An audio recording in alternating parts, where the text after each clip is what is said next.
moments later.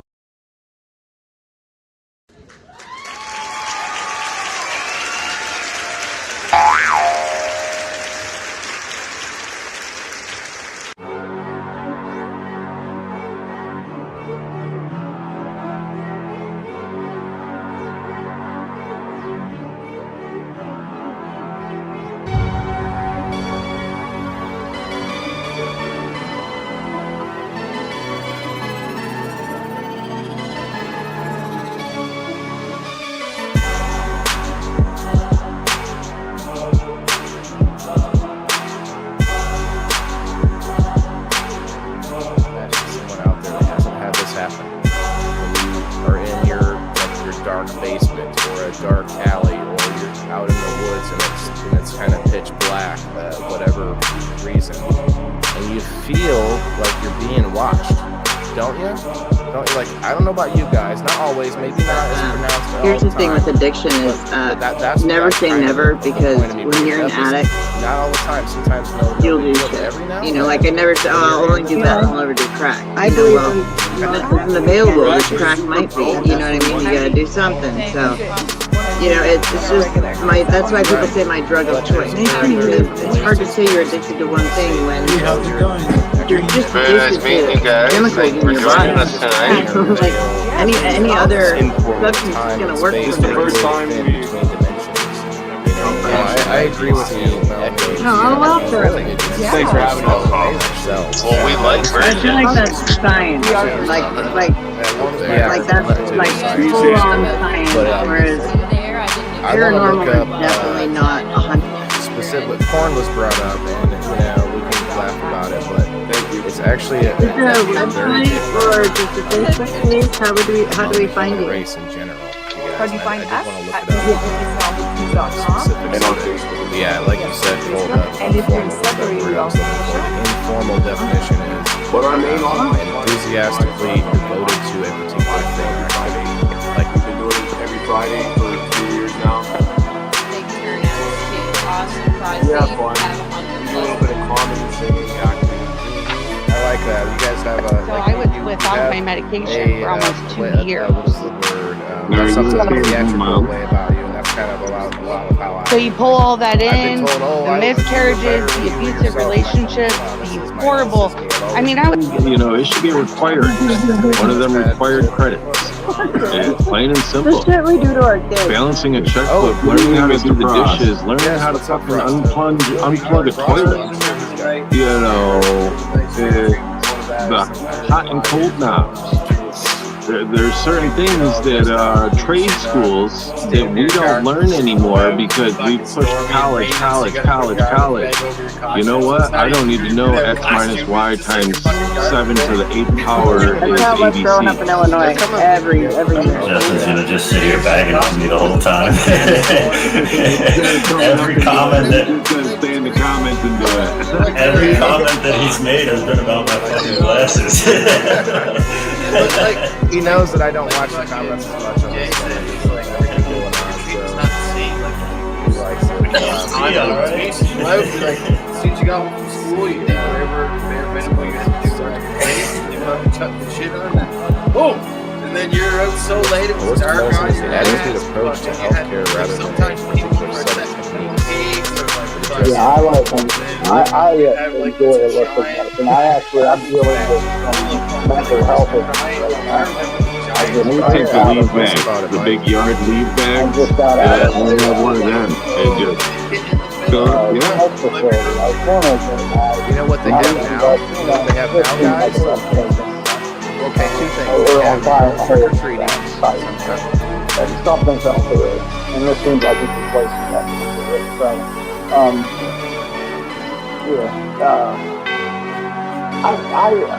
I went off, like, you know, they tell you, after going through recovery, I'm an active alcoholic.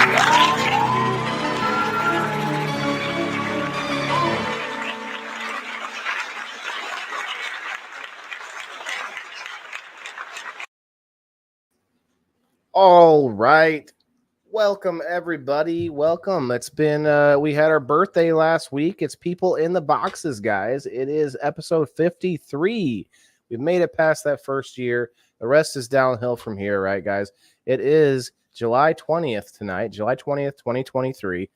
It's going to be an exciting episode. We're gonna hit it hard this year because we found already that we've had some success with having difficult discussions. I mean, have feathers been ruffled? Of course, we've had some ruffled feathers, but I think that's kind of part of the problem. We need to ruffle some feathers today, this day and age, in a positive way in order to try to help better understand each other, right? And that's basically what we're doing on People in the Boxes, sustaining our relationships among each other as human beings. We're all hurling through the space at very high speeds, all hanging out on the same rock together. So guys, definitely keep that in mind tonight. I want to hear some maturity in the comments. I want to see some people backing anything up they have with saying things like, maybe this is my opinion, or this is where I found this information. Let's hear some cordial thoughts, and I think a lot of us will probably be very close to similar thoughts on this. So it's going to be very interesting. I'm going to play the video before we get all our awesome co-hosts up on the screen here. Tonight's video, guys, and tonight's topic, as you might have already read on the intro there, gun control and gun violence, kind of two sides of the same coin there. We're gonna sort of hit all of that and probably more. So stay tuned. Tag your friends. Share us out, please.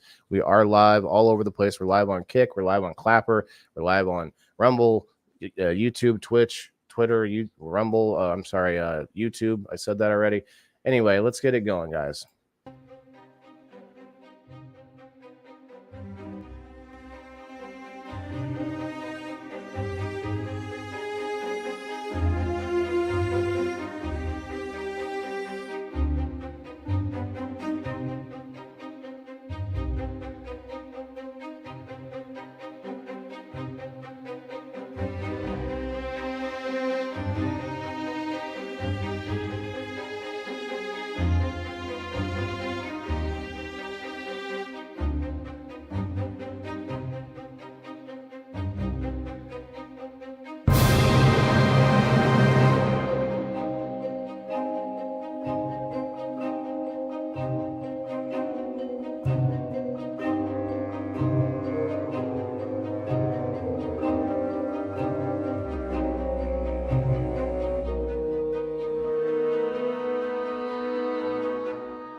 All right.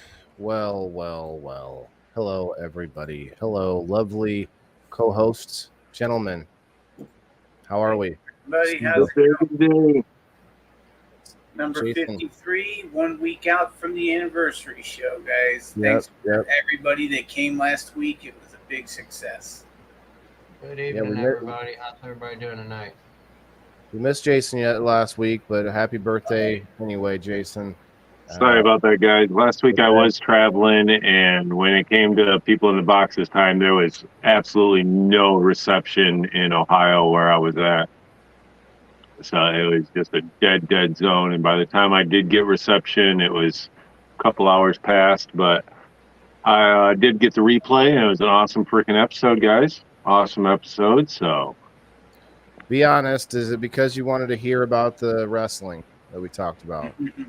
No, I needed to watch the replay to see what I missed, see who was talking shit and who wasn't. I just figured Melanie may have told you what we talked. Well, we had our new friend. He might pop through tonight. He's been popping through, so we might get his opinion on it. Jimmy Mead, what's up, brother? What's up, man? What's up, Jason, Rhino, Steve-O. Hi, Jimmy. What's up? Good day, sir. Hi, buddy. So we've already got a couple of comments, which I thought was interesting. Steven, bring back the Wild West, pew pew. Well, interesting you say that because we're going to talk about that a little bit today. And Diane says we need more going into mental health than any gun control, and that's definitely something we're gonna be hitting as well. Now, as you might notice, a lot of you that have seen a lot of our episodes, you might notice that a ton of our topics sort of have overlaps, and we have hit mental health in a couple different ways. But this is definitely huge in that respect because we've seen the most sensationalized issues within gun control is also highly connected to mental health almost every time. I don't know if I've ever seen a situation where we had a mass shooter or a sort of a large what do you call it, international incident or anything that wasn't somebody that had mental health issues. On a side note, it doesn't 100% connect here, but did you guys hear recently there was a U.S. soldier that was in South Korea? He was getting assault charges. He was getting assault charges, and he escaped. And he jumped in with a South Korean tourist group, and then he escaped the tourist group and fled into North Korea. So as we have this conversation tonight, guys, and we worry about our issues, like think of what you have to be going through as a young man to decide, I better just head up to North Korea. Yeah. Wow. Yeah, I don't want to lose my freedom here. I'll go there where there is none. Yeah. Michelle says she doesn't like guns when people use them against each other for nothing, and that's 100% right. I mean, I don't think anyone's going to disagree with something like that. The problem comes into the information side of things, and that's why we don't want to get bogged down on that. We want to talk about what we've dealt with in our lives. I did bring up some informational tabs, but I think I lost them when I reset my computer. But aside from that, like I can tell you what I think I know to be true because of information that I've heard. That doesn't mean it is. I think with guns, almost entirely depends on where you're at. Like we have in America such a cool like experiment where the laws are so different from state to state. But now, I don't know if anyone's seen this, more than half of our states have now adopted open carry.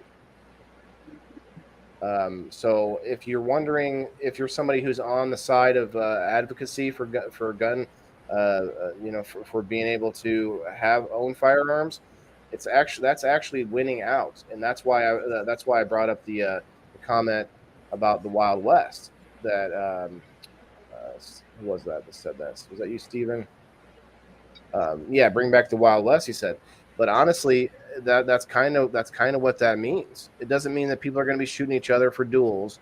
It just means that if you're open carrying everywhere, you may end up thinking twice a little bit before everyone's going to. I honestly, my opinion here is that what I've seen is that the safer places, you generally have more open carry, more law-abiding citizens carrying, more good guys with a gun, if you will, as far as the trope goes.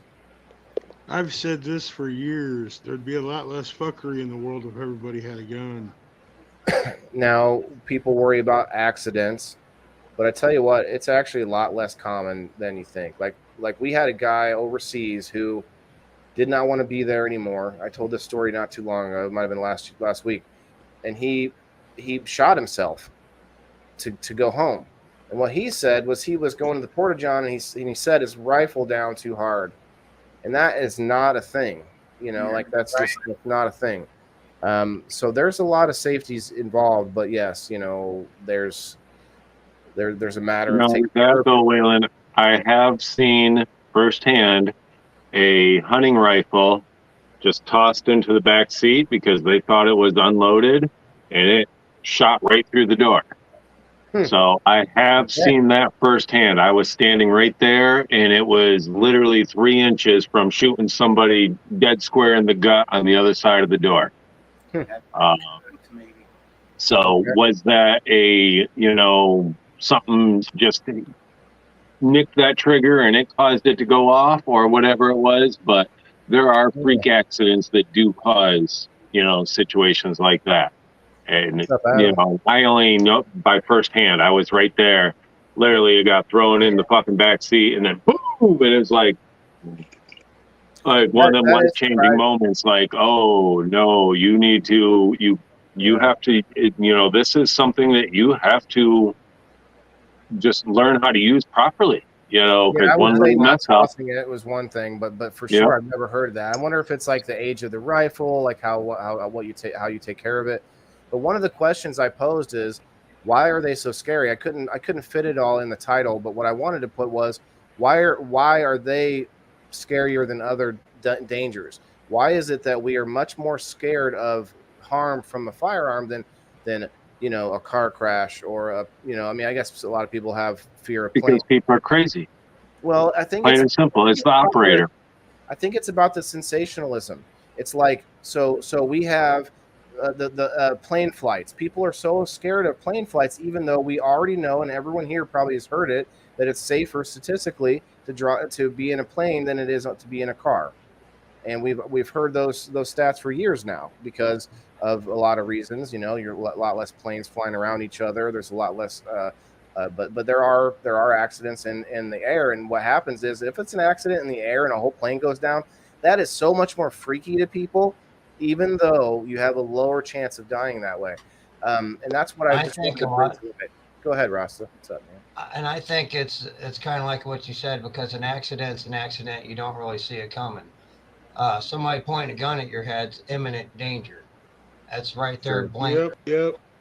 Right there in your face. Well, okay. Let me ask you this then: would you be as afraid if I whipped out a knife? I mean, a knife does harm more and causes more unusual. Like, how do I put this? Like injuries that are harder to repair rather than. I see what you're saying with that. My adrenaline running more than it would. It's going to get the adrenaline running, but with a knife, I can fight. Somebody pulls a gun on me and I don't have a gun. Chances are, unless I know how to disarm this person or defuse the situation, where's the bullet going to go? Wherever they point. I'm not faster than a bullet. I'm really not. I've had a lot of it. Jimmy, wasn't that you that had the situation where it happened? Yep. Let's hear it again. Somebody pulled a gun on my little brother and I fucking broke his arms. Yeah. I mean, you never know whether they actually have the intentions of using it. So you kind of, and part of me in my mind thinks, oh, maybe I can psych this guy out. But you never know. And that's why we have companies where that will fire employees who stop a stick up or something because they want to keep their solid stance across the company and not make an exception in this one situation because it worked out well or whatever. And I think that's where it turns out, because a lot of people were pissed about that convenience store clerk who was able to stop the robber. I mean, that's happened, probably several times now. We've seen those stories pop up, and most of us are like, oh, come on, that guy did his job. No, I kind of understand both directions on that. As a corporation, you can't have a bunch of vigilantes working for you either, because then it comes down on you. So that's a weird one, man. Have you guys ever had any violence happen to you at work? I used to deliver cases of cigarettes down into the ghetto. I didn't have anything happen myself directly, but my brother did have somebody come up, was trying to snag some cigarettes from him. And, the guy seemed like he was strung out on some drugs, and my brother had to lay him out. He was trying to get into the truck to steal some, but you think guns is, as far as the highest threat, right? When you're going to be in any, cities or any condensed areas. But to your point, Jason, hunting rifles, man. You ever been out in the woods and you just hear people firing all of a sudden out in the distance? Damn, I'm glad I'm not close to them. Damn, glad they didn't see me. Hi, Kasia. Hi, Kat. Does anyone else want to come up? Any ladies? We want to get some ladies' opinions here and maybe some stories if anyone's ladies have fired weapon. I tell you what, they're fun. They're fun if you use them right, if you know the etiquette. I used to love when we went to the range, in the military. It was one of the more fun times, although you had a lot of work to do. You had to clean up. It is awesome. It's fun. Well, the media. I'm in agreement on the sensationalism. I think people are so scared of guns, probably because we've only seen them used 1.5 million times on TV.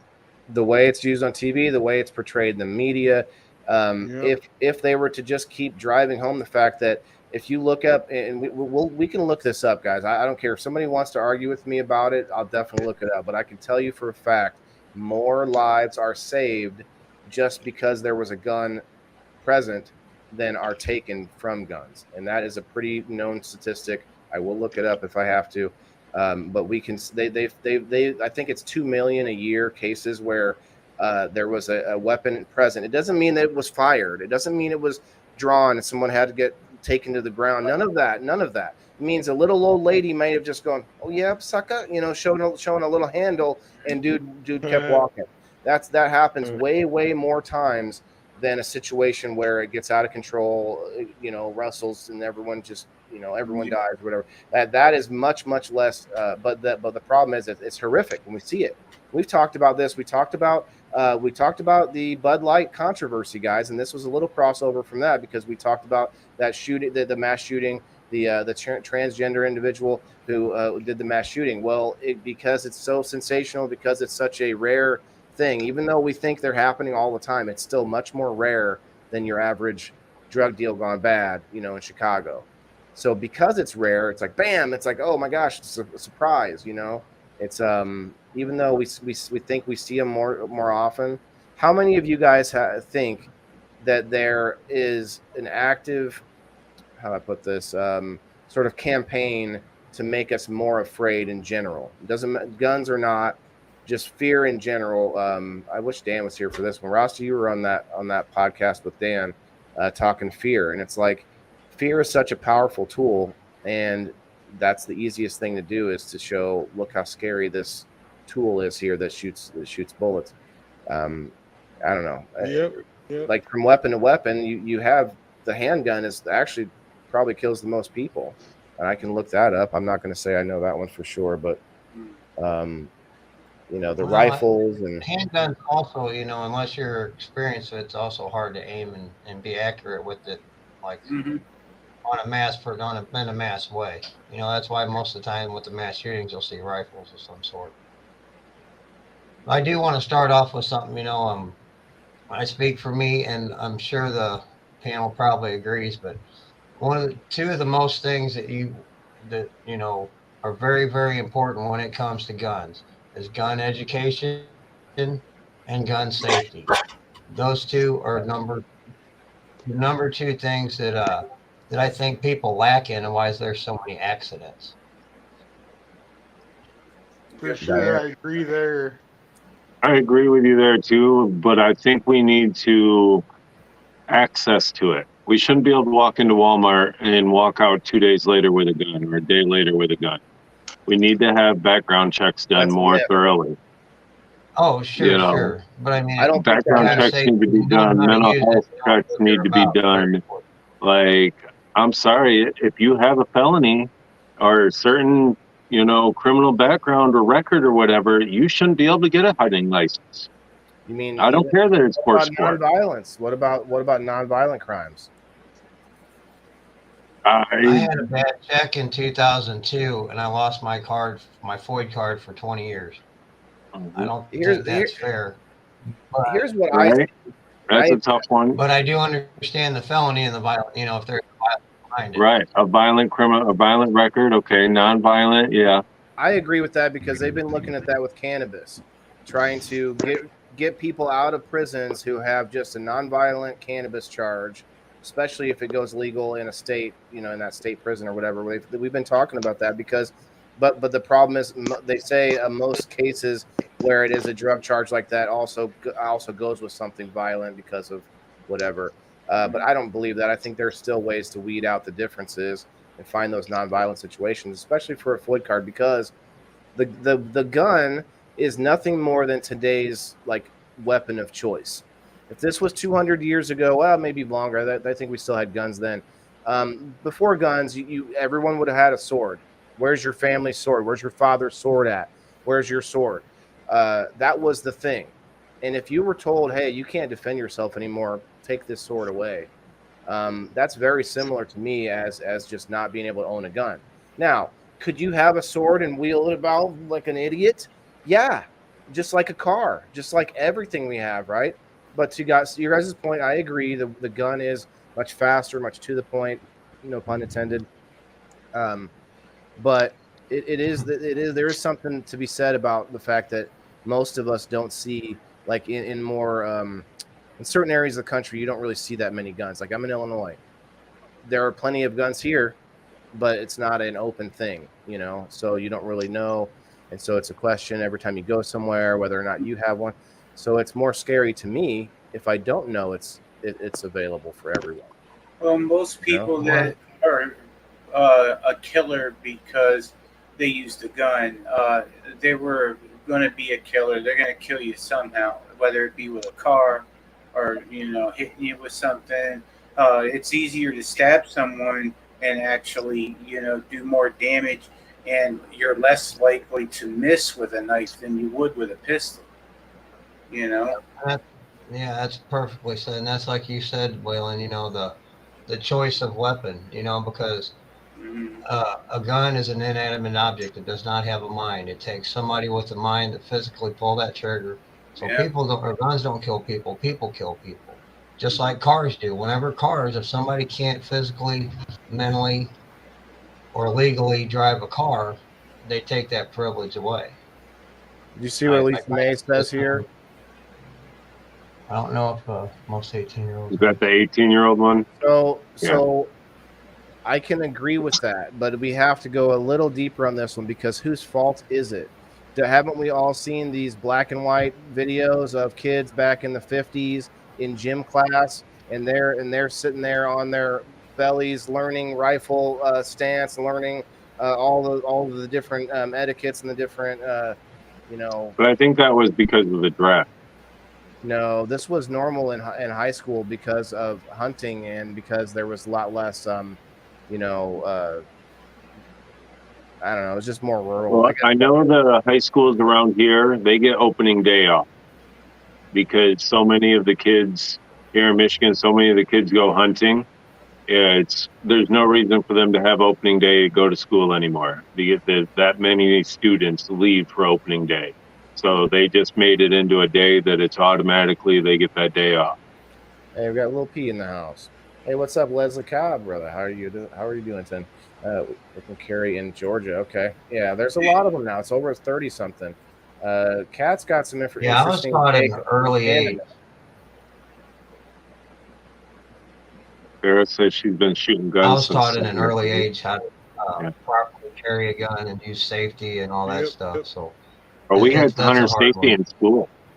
You took gun safety in school, hunter safety, all of that was, it was the same thing as driver's ed. You took it in school.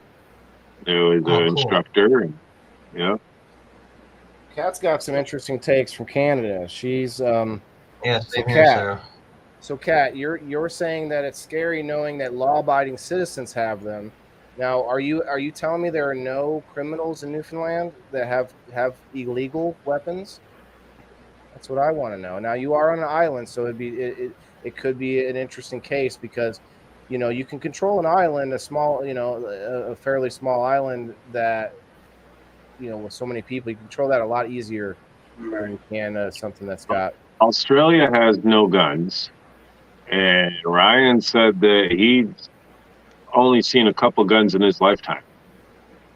Because of the laws over there, of how strict they are. Well, what, Jimmy? United Kingdom, you can't own a firearm as well. Right. Yeah, certain knives either.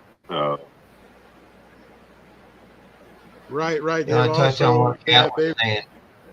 You can't conceal a knife as well. Yeah. Well, it depends on the knife. You can conceal a knife pretty good. Kat was saying, you never know what quick, horrible decision someone can make, and that's what I was trying, to stress on is the education and safety and training.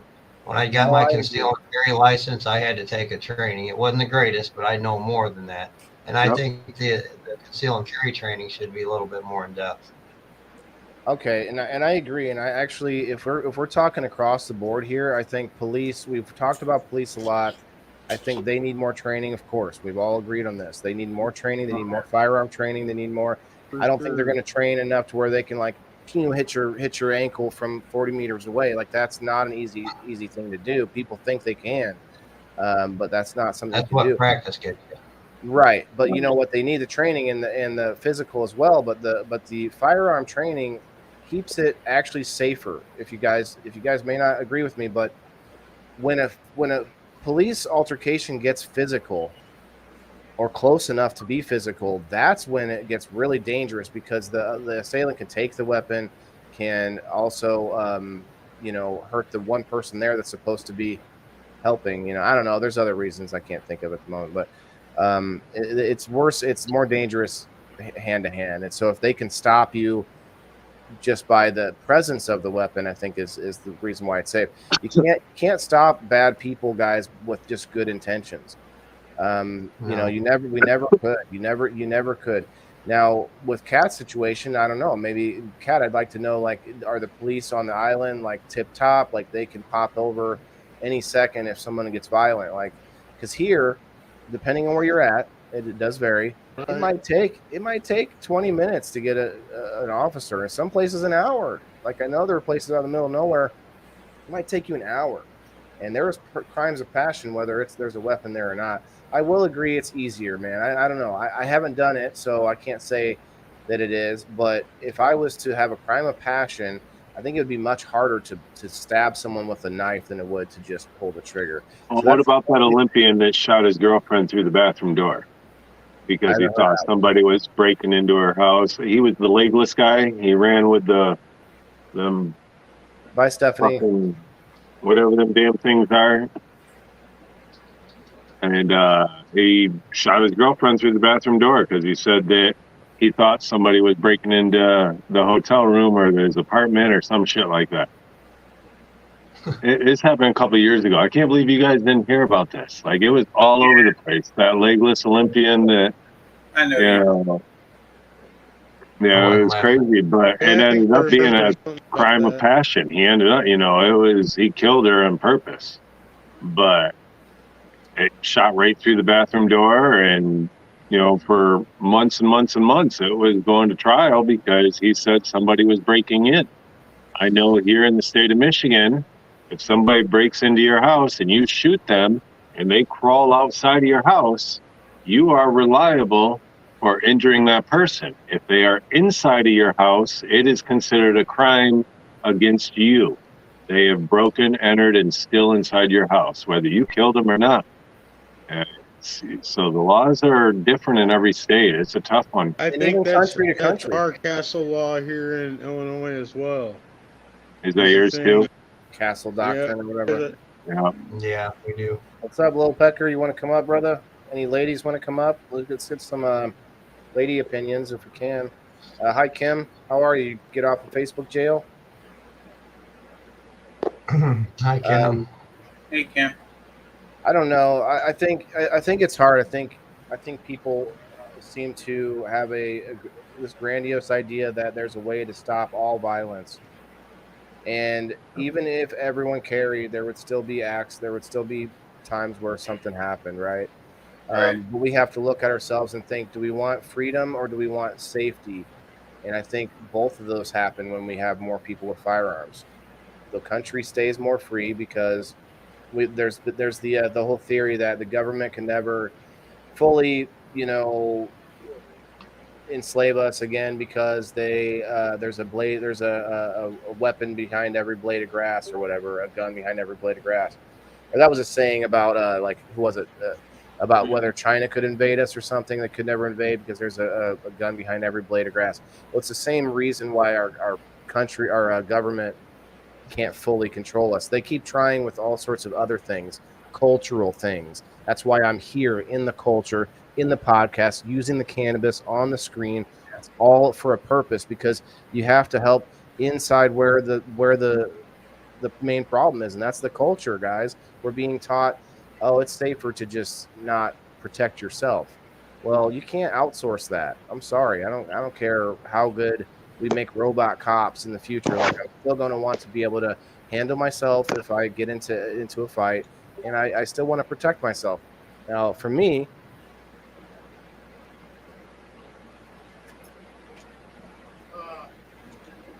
I just carry around my trusty fucking gun here. See, you guys have seen it before, some of you. This gun it's a special gun right now. This gun here, it goes as fast or as slow as you need to go. That's fucking awesome. It doesn't, yeah. Well, it's fucking awesome for sure, but it doesn't really. There's no bullets. There's not much strength behind it. My grandpa used to make me rubber band guns whenever I was little, and it looked kind of like those without the guys on them. The girls, guy and girl. Yeah, you didn't have one of those as a kid. This is my childhood gun. No. That's fucking something, Sarah. Yeah. Got that for my 4th birthday, man. What are you talking about? I had a FOID card, but yeah, they keep changing the laws and stuff, to Jason's point. But then you look overseas, talking about Australia, they, that was a slick move the government did, the gun buyback and everything, because then now they have those people by the balls. They would, I feel sorry for them now. And Ryan may not notice the difference because he never had that freedom in the first place. They try to restrict it here, so I think I lean more on the side of freedom, because I think people should be allowed to make their own choices. Because what makes some bureaucrat more responsible than you, even if you have made a mistake or two? They do the same. They make mistakes too. We had that. Who was that politician who shot the dude in the ass? Fucking president. Oh, Dick Cheney. Cheney, yeah, vice president, yeah. So Little Pecker's got a statement there, not trying to be racist, but the RoboCops will probably go after the black race. I agree with that to an extent, because RoboCops can be programmed to do whatever. So with our DNA and technology, we have 14-year-olds that are hacking into the Pentagon right now. 15-year-olds, 14, 15, 16-year-olds that are hacking into Pentagon programs right now. I guarantee you, if we went to RoboCops, they would be able to be hacked into and reprogrammed to do whatever pleased. Right. You're right, but I don't think it would be against anyone's race. It would be against people who speak up or speak out or are not into having Big Daddy take care of them. It's going to be against anyone with the lower social credit score. And you won't even have RoboCops against us, you guys. You're going to have a social credit score, just like they've implemented in China. And what's going to happen is, if you don't do everything right on your social medias and get your score and get your good boy points, then you're going to have, you can't buy groceries today? Oh, that's because your social credit score is down. And it won't have anything to do with cops coming after you. It'll just be like, you don't have the chip. Everyone else has the chip. You have to get the Elon Musk chip, or you're not going to be able to pay with the thing. Sorry. Bye, Sarah. Anyway, that's why I think guns are going to be less of a tool. It's called fifth generational warfare now, among the whole world, where it's all propaganda. Have you seen the movie Last Days of American Crime? Nope. You kind of just described how they portray the world being when that happens. Yeah, they won't need violence, because you're going to be self-censoring, because we already are. So many people every day I see someone complain about Facebook, and I'm just like, go check out this other one, check out this one, what about that one? Nope, they get stuck and they put themselves into the box, no pun intended. They censor themselves. They continue to, I can't say that. I better say waffle. I better say, well, that's a legal thing though. That's different. yeah, so that one's different. But you know what I'm saying though? Like, people are doing it for waffle again. Well, I don't see why you can't say it. I just meant it was instead of the other thing, instead of saying raffle. Oh, right. But anyway, people are censoring in other ways, and I think guns are going to be our only protection in the future, as far as completely being. They're already talking about backing the dollar with Bitcoin, you guys. Like, pretty soon it'll be a digital currency, So it's going to be harder and harder to get guns. Did you guys know that President Obama was the best gun salesman that we've had in many years? During his presidency, like the most guns were bought and sold like in a long time. No, no way. I don't know. We called it a weapon in the military, guys. So the word gun has a lot of connotations to it, but we called it a weapon because that was our weapon. Like we had to carry it around. That was what you had to use for if you had to defend yourself. So, I mean, I don't see the difference, and we can't take them away because there's so many rural areas that hunt still. So then you're always going to have that thought that there's that crazy hunter that's going to, just gun everyone down.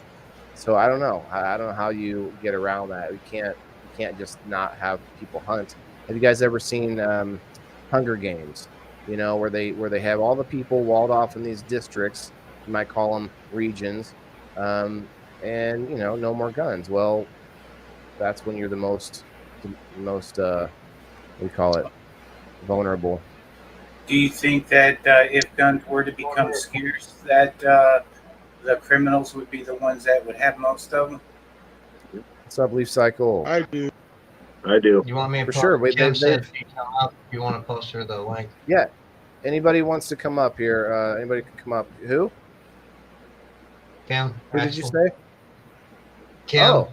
Okay. That'd be awesome, Kim. Heck yeah. I sent it to your messenger, Kim. I'm not on the Facebook part of it. Oh, they've already 3D printed a gun that it was only able to shoot one bullet, but I mean you can't put that one back in the bottle. I don't think. There's 3D printed guns all over the place, man. Yeah, they've gotten better. They've gotten better with them. I'm guessing, yeah. Many bangers. Bangers, is that what that is, Leslie? Okay. So I don't agree with concealed carry. I think you should open carry. Yeah, I don't see any reason for concealed carry at all. If you're going to carry a gun, it should be out in the open, plain and simple. Yeah. And me being here from Michigan, been in Detroit, worked in Detroit, lived in Detroit, grew up in Detroit, Flint, Warren, all the major cities of big gun violence. And I feel more comfortable when I walk into a store or a restaurant or whatever, and I see the gun on somebody's hip. Because it's right there in visible plain sight. I can see if they're going to go for it and pull their gun out or not. I know that they're trained, or I hope that they are trained because they are sitting there with that gun on their hip, wearing it professional. It's just, I think that's a respectable way to do it. You shouldn't have to have a gun tucked in the back of your pants or in your pocket to where it's hidden. Can I offer you that's my opinion. Let me offer you a twist on it. So now this is, I don't know what the percentage of time it happens, but what if you're in a bank, say, well, I guess you couldn't bring it in a bank, could you? No, it's a no carry. I was thinking like a situation where somebody, go ahead. I know if I walked into a convenience store and I was a robber and I seen 3 or 4 guys stand or walk around shopping with guns on their sides, I'd think twice about robbing that place. Damn right. What if you only see one, and what you do is you first go to that guy, gun to his head, give me your weapon, then you've got the whole place. But what if you go in there, you go up to the guy and you say, give me all the money, and there's a guy in there that has a concealed carry, but you don't know it as a robber, and then boom, the guy could pull out. So I could see a situation for sure that a good guy having a weapon that's concealed could be a good thing. Mm-hmm. So I have to ask this. Hi, Kim. Hi. Kim. So I have to ask this. Hey, guys, at what point do we stop being a civil society? And I come at this, so I have a bachelor's and a master's in government and law. So I've studied the founding fathers. I've studied all the philosophers that influenced the founding fathers. And one of the things behind our government, our form of government, our society, is that we live in a civil society. That's why we have the rule of law. That's why we have the Constitution and all of that stuff. So if everybody goes to this mentality of, oh my God, I've got to protect myself because we have all these uncivil people, then at what point do we stop being a civil society and we move into I don't know what you call it. Wild West. I have an Anarchy, I answer to that. guess. So let me answer this. I think where we're getting at is there's a fine line between taking responsibility for your own protection, your own family's protection. Maybe not 100%. You still call the police when you need to. You still file a report, but taking some responsibility for yourself is what all that means. I don't mean dig yourself a bunker and and buy as many like Vietnam RPGs as you can find. Like, I don't mean that. I mean there is a certain amount of self responsibility we should be taking here. Like, even with like say first aid, fire safety, all of those things, we should also take a little bit of a responsibility. Do you agree? Like, I don't mean, and I'm not saying everyone should have a gun by all means. I'm saying people should be educated enough to decide if they can handle that, and if they can, they should. The whole education and practice is what is key with firearms, with most anything, right? But I'm not suggesting that you go overboard, and there is a fine line there. But yeah, I mean, maybe a little bit of self defense. I don't mean even weapons. I mean even a little bit hand to hand, a little bit of this and that. Like, I think every adult, especially if you have a family and you have something to protect, maybe have a dog, maybe have a security system. Those are all very similar things, I think I understand what Kim was trying to say. It was like, is it, Kim, correct me if I'm wrong, are you asking when does it become to where we're protecting ourselves, or when does it become like a civil martial law, to where everybody's carrying? Is that kind of what right? you mean? Everyone's their own cop and they're for their own house, Kind right? of. Yeah, I can see that too. But I would offer this. We've never been we've only been civil society on paper. We've never been.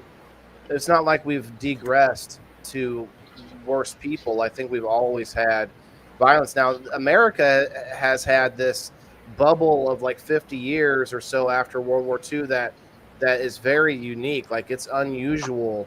Would you guys agree that it's unusual to have the sort of peace, quote unquote peace, that we felt in our country up until 20 years ago? But I think we've had this like sort of pie in the sky idea of what civil society should be. But if you go and travel around the world, I mean, you will find beheadings, you will find people thrown off buildings, you will find a lot of things that you think are horrific here, but that's normal there. And so I think I agree, Kim. I think that we were moving in the right direction towards a civil society, but there's a lot of times that we just end up getting surprised with how horrific we can still be to each other, Well, I understand. I get where you're coming from. I mean, I teach principles of democracy, which is essentially government and the history of government. And I also teach world history, and I've taught U.S. history. I think you're right. We've lived in a bubble. I think the last 50 years have seen probably the most awakened of the Enlightenment, the philosophies of the Enlightenment period. Just the whole ideas that drove the founding fathers. I think that we, as a society, we are much more aware of our rights and our responsibilities and our freedoms than ever before. And I think people really want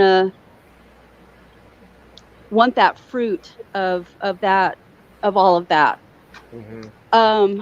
I think, we live in a democracy, and one of the greatest downfalls of democracy is corruption. Mm-hmm. You have to control for corruption. So that's why you have to regulate things, because human nature is what it is. And like it or not, human beings are apex predators. We're at the apex of everything, just about, unless you're in the ocean and meeting with a shark or something, But humans at our worst I mean, look at little kids. This is what I tell my students. Look at little kids.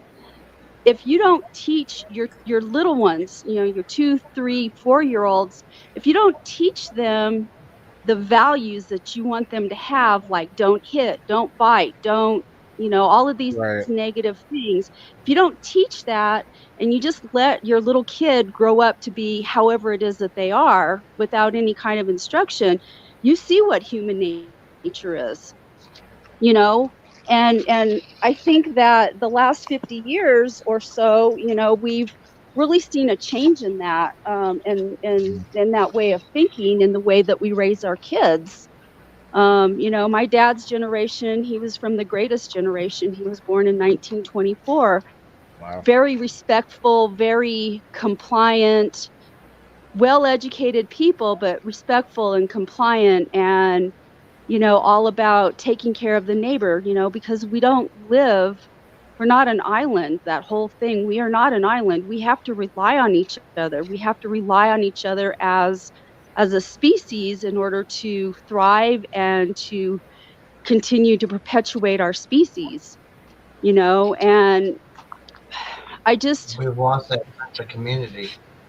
We have. I People agree. are completely disconnected and selfish, and there's this huge narcissistic movement, or I don't know what you want to call it, movement or something, that has really taken hold in the last 20 to 30 years, you know, where you just see people, you know, I'm all out for myself, and we're seeing that in our government.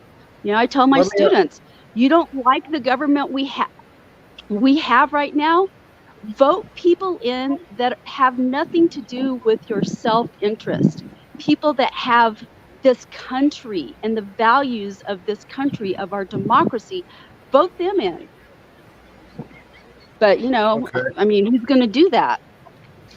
Well, and that's the thing, is that people need to be a little more engaged. And to Elisa May's point earlier, she said, you know, she wouldn't trust kids like 18. And that's partly on us as parents, and the fact that we were sort of duped into thinking that give your kids off to the school system and let them do all the work, and then our teachers are overworked and underpaid, and you end up with too many kids in the classroom. All these situations where just aren't ideal, and the parents doing less and less with it within the instilling values. I think, to your point, maybe not like teaching them the math and science, but teaching them your values, pressing your values onto your kids, I think is very important. But back to the gun control specifically, I think that if you're going to teach people they're bad, they're going to think they're bad. I think both directions can be right, as long as, you know, depends on who's using the item. And so if we can teach people better values, to your point, down the line, instill each other with like a similar set of values, or at least find out some culture again. That's why here in the cannabis community, we're building culture. Right. We're building culture. But anyway, I had another point in there, but fellas, I think several of us had something to add to it. But Jason, go ahead. To touch on what Lisa's saying there about that 18-year-old has a lot going on. Let's go with an 18-year-old that has grown up in the woods, that has been hunting their whole life.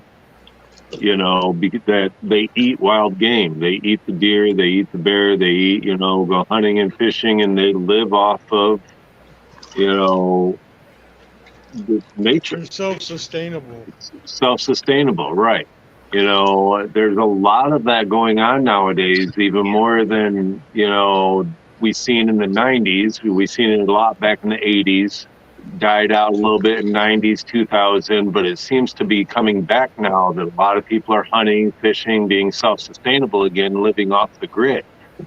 I know some younger people that are more trained with firearms than I am. Right. You know, because that's what they've done their whole life. Farm kids and stuff like that. Yeah. Right. Yeah, that's what they know. That's what they grew up with. That's what they were trained around. That's, you know, so where, in instance, my family knows electronics. With the kids next door, they played outside their whole life and knows, guns and outdoor activities and this and that. So. Well, it all depends on the maturity level. Go ahead, Steve. Well, that's okay, Leslie. Everybody's entitled to their opinion. Nobody's trying to change your mind. We're just voicing our other opinions too. Yeah. Go ahead, Steve-O. Well, if an 18-year-old can join the military and fight for our country, he should probably be responsible enough to, also own a firearm at home. Yeah, I agree. I think there's a little bit to do on that, but I offer this, especially to you, Kim. So the people who say you're a good person, but you illegally have a firearm, you're most likely going to keep that a secret. But if you're a I don't know, one of these NRA types, one of these sort of good Samaritans. I'm not saying everyone in the NRA is good, but I think generally they have a decent message. They do some good things. But my point is the people who sign up for that are generally ex-fire or ex military, ex-police, people who have some sort of a good Samaritan sort of a complex, I guess. Maybe not a complex, but my point is, imagine your neighbor being one of those guys who has firearms, is like, he loves to go out and shoot at the range. He's a good guy, he's a nice guy. He's probably going to be a lot more likely to come over to your aid if, say, something that needed that type of a escalation. I think as neighbors, and we've talked about this before, getting to know your neighbors and actually, being a community again. And you might know, old Hank down the street, he's a redneck, but man, I know who to go to if shit hits, if something's happening, you know what I'm saying? Like it's maybe not necessarily smart to just go around and ask everyone who's got a gun, but I just mean, like, get to know people, and you might know someone who's a responsible gun owner and might have knowledge and safety, and maybe you don't like guns, you don't want to touch them, you don't want to have them in your house, but maybe Fred down the street, I don't know. It's just a thought. It's just, I didn't mean to alarm you as in thinking that every person should be only responsible for their own household and their own. I think that when you're a responsible person, you end up bleeding responsibility out and helping other people a little bit. A lot of us who have excess, we end up being, helping others. There's a lot less selfish people out there than we think, I guess. I don't know. There are selfish people too, but typically they're not going to be responsible gun owners. A lot of people. The one thing that comes to my mind is the Christmas story. Yes, it's a BB gun, but it's, watch out, you can shoot somebody's eye out. Shoot your eye out. That's the one thing that truly, whenever a gun is meant, watch out, you can kill somebody. I should have took a clip of that, man, but I'm trying not to plagiarize anymore. I didn't want to cut any clips of that. I actually think I need to look into the legalities. I might actually be able to take clips of YouTube if I doctor them, because I see other podcasts doing that stuff. They take clips of movies and they do stuff with it, and it's got to be legal if you do enough moving. Kim, I want to thank you for coming up, though. You have a ton of you have so much I want to talk about, but I want to disagree with you, though.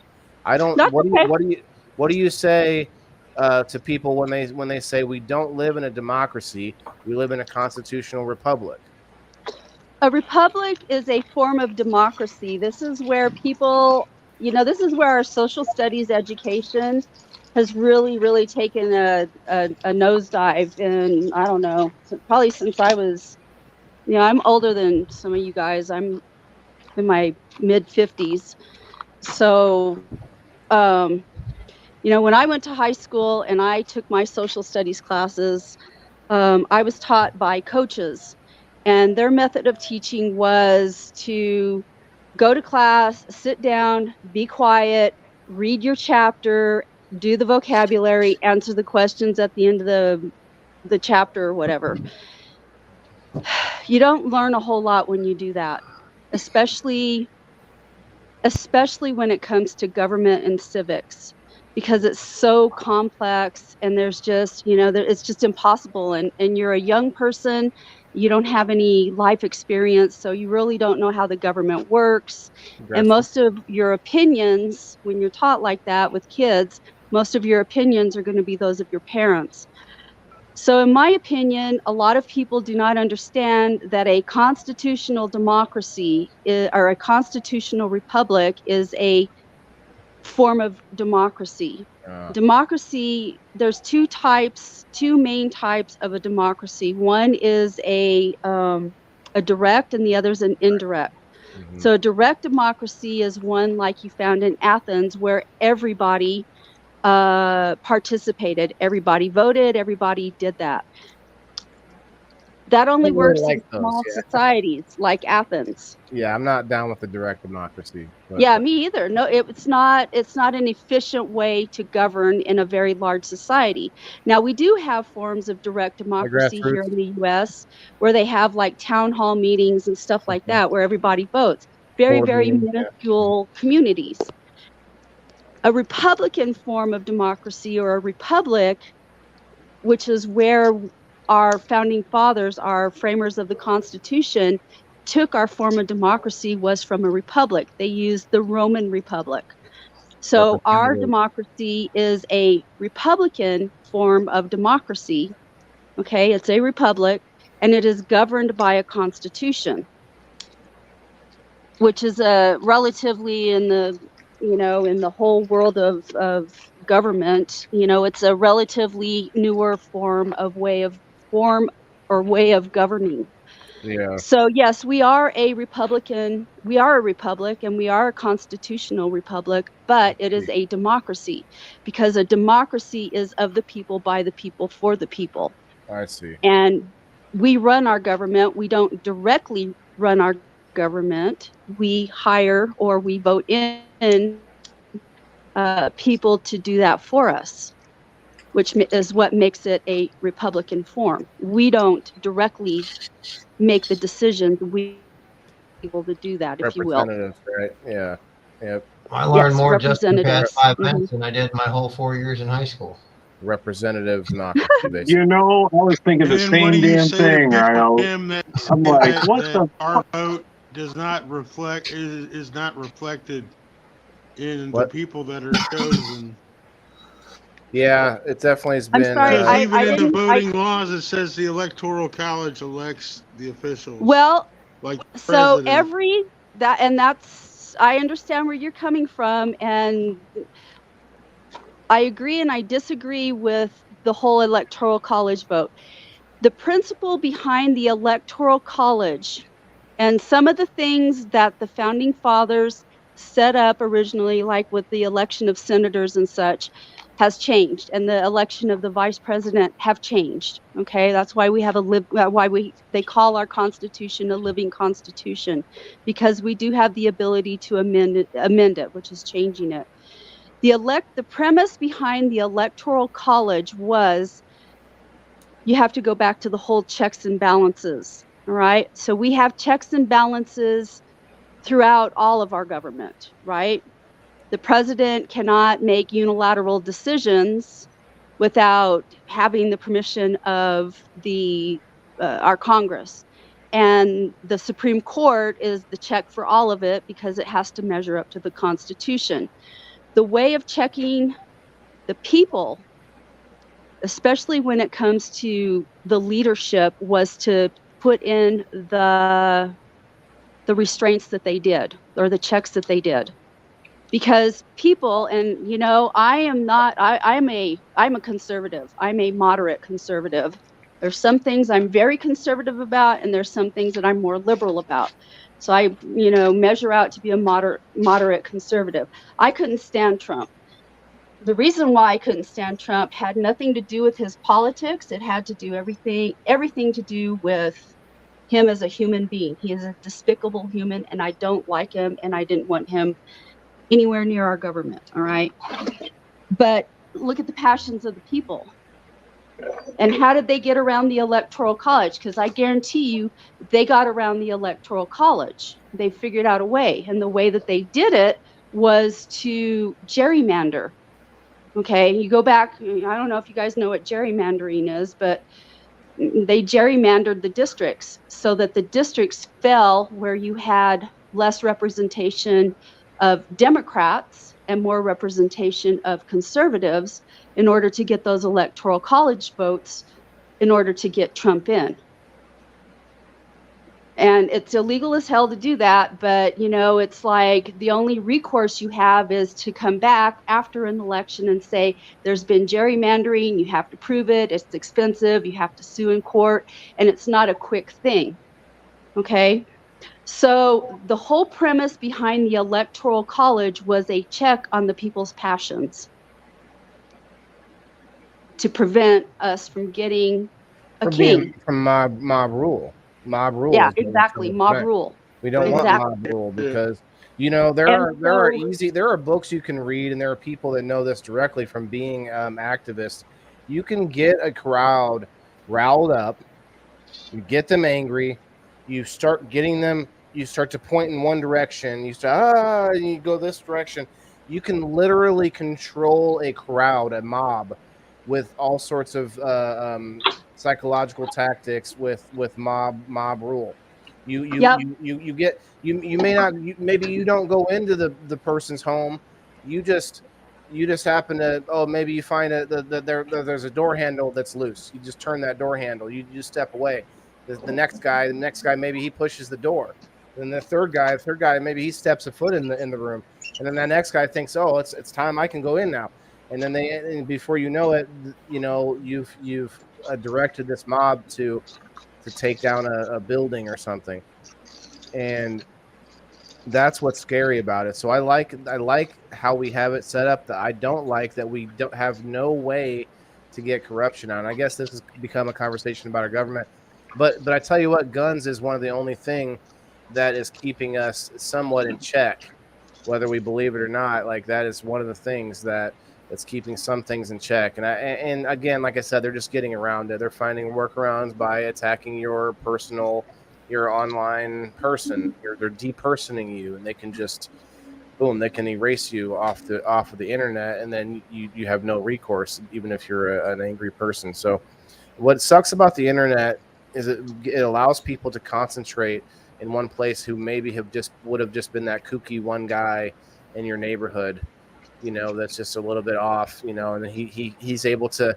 meet up with all the other guys that are a little bit off online, and then suddenly there's an army of, different, whatever you name it, a group that you can think of. So that's kind of scary. But as far as guns, though, I fully believe that we've caught our own feds, our own FBI grooming mental health cases to push them to do things like mass shootings. We found cases where they knew this was happening. They knew the person was off their rocker, and they still allowed different things. There was I'll have to look it up, but I know there was multiple cases where we found this to happen. So that sucks too, because they can use this to as a fear tactic, the mob rule again, right? Scare us into voting for something. And to Kim's point, they can just corrupt different things anyway. They've corrupted the courts. They've corrupted the FISA court. I mean, there's so many aspects that we just don't feel protected by those, said societal laws anymore. It's a scary time to me. Well, my question is, do we need some of the guns that we have? Some of these automatic rifles and certain things like that. The average day Joe, do they need access to that? If they have the same demeanor they would have with any gun, I don't care how big the gun is. They better have the same responsibility about it, the same maturity about it, the same knowledge and practice, all those things. I don't care if you have a tank. So you say that the average day Joe should be allowed to have armor piercing bullets and bulletproof vests and all that? So that's where you have to. Where it's. Go ahead. Can I? Yeah. Mm-hmm. can I say, you have to go back to the intent behind the Second Amendment. The intent behind the Second Amendment was not for people to be able to protect themselves from a robber. It wasn't behind them being able to go out and hunt or whatever. Protect The ourselves intent against the behind the government. Second Amendment was in order to form a militia. Okay. And the whole reason behind wanting to form a militia is if your government it goes back to the right of revolution. It goes back to if your government becomes oppressive or whatever, that you have the right to revolt against your government. Okay. So modern times, we don't live in a world now where you have gentlemanly skirmishes. Okay. We live in a state of guerrilla warfare, for lack of a better way of putting it. Fifth And generation. so, and we have legitimate threats. We live in a modern warfare society where we have 9/11, where people now come to the United States to attack the most powerful nation in the world. So, but it all goes back to the right of revolution and to have the right to bear arms against your government if it becomes, if we go back to a state of where we were during the colonial times. Okay. You said that a lot better than I would have. I was going to try to say that, but you just totally made me open and see the exact point of view that I want. Like why is it this? And right there's all why. And that's why I love people in the boxes for that, because we get to hear, not just other people's opinions, but the actual facts too. So Kim, thank you. Yeah, I'm glad to help with that. I don't own a gun. I'm a veteran. I don't own a gun. I've never felt the need to own a gun. I don't hunt. I don't feel the need to protect myself like that. And honestly, having a gun does not mean that I'm going to be protected. It means that I have a gun and I can potentially be protected.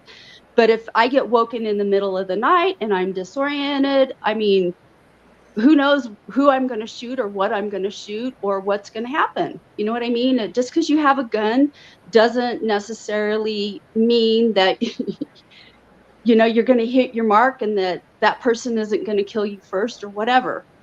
Okay. Well, and you're not wrong, but if you're looking into, if you have to think of, like, I know this might be getting into the weeds, but like how long it might take to get the authorities to your home if, let's say, a robber was there, or let me give you an experience that I had. Okay, I lived in California for 8 years after I finished with my second master's, and I had my landlord's brother-in-law at 1:00 in the morning come into my home, and I didn't have a gun, and my phone was charging in the kitchen, and I was in my bedroom, and I couldn't get at my phone. But I have this big, ugly knife that my great uncle obtained he was in the Bataan Death March. And I have that knife. It got passed down to me through my family. So I have that knife. And the only thing that I had to protect myself with was that knife. So needless to say, I, pushed myself up against the wall and I had the knife behind my head ready to attack. And when I saw who it was that was in my house, it infuriated me. And I jumped out at him with this knife up in the air at him and scared him to death. He peed himself. But I guarantee you, had it been somebody coming into my house, taking me by surprise or whatever, they'd have been dead. But as it was, I got pissed because I saw who it was and, whatever. Well, had it been a gun, I mean, I probably would have shot and killed the dude, honestly. And he didn't really need to die. I mean, he might have if he'd have done something wrong to me. But at that point, I was able to fend him off without having to shoot and kill him. Well, so let me just offer perspective. If you have a firearm and you take the classes and you go through Like there's responsible ways where you can take reoccurring classes and continue to get buffed up on it. But my point is, they will teach you, if you have a weapon, you will be vocal. I have a weapon. Back away from my door. And if they continue to move in, you know what I'm saying? Like that's when it happens. But my point is, like, you can be vocal about it because it is empowering.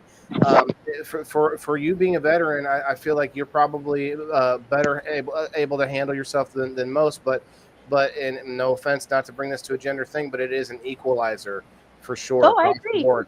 It's 100% equalizer. If there's even a small man, even a man who is not able to take care of himself physically, a man who's maybe impaired in some way, those are all equalizers when you have something that is that sort of power. Like that is, I mean, across the board, there's no other way to come up to that sort of equaling someone that could be assaulting you in some way.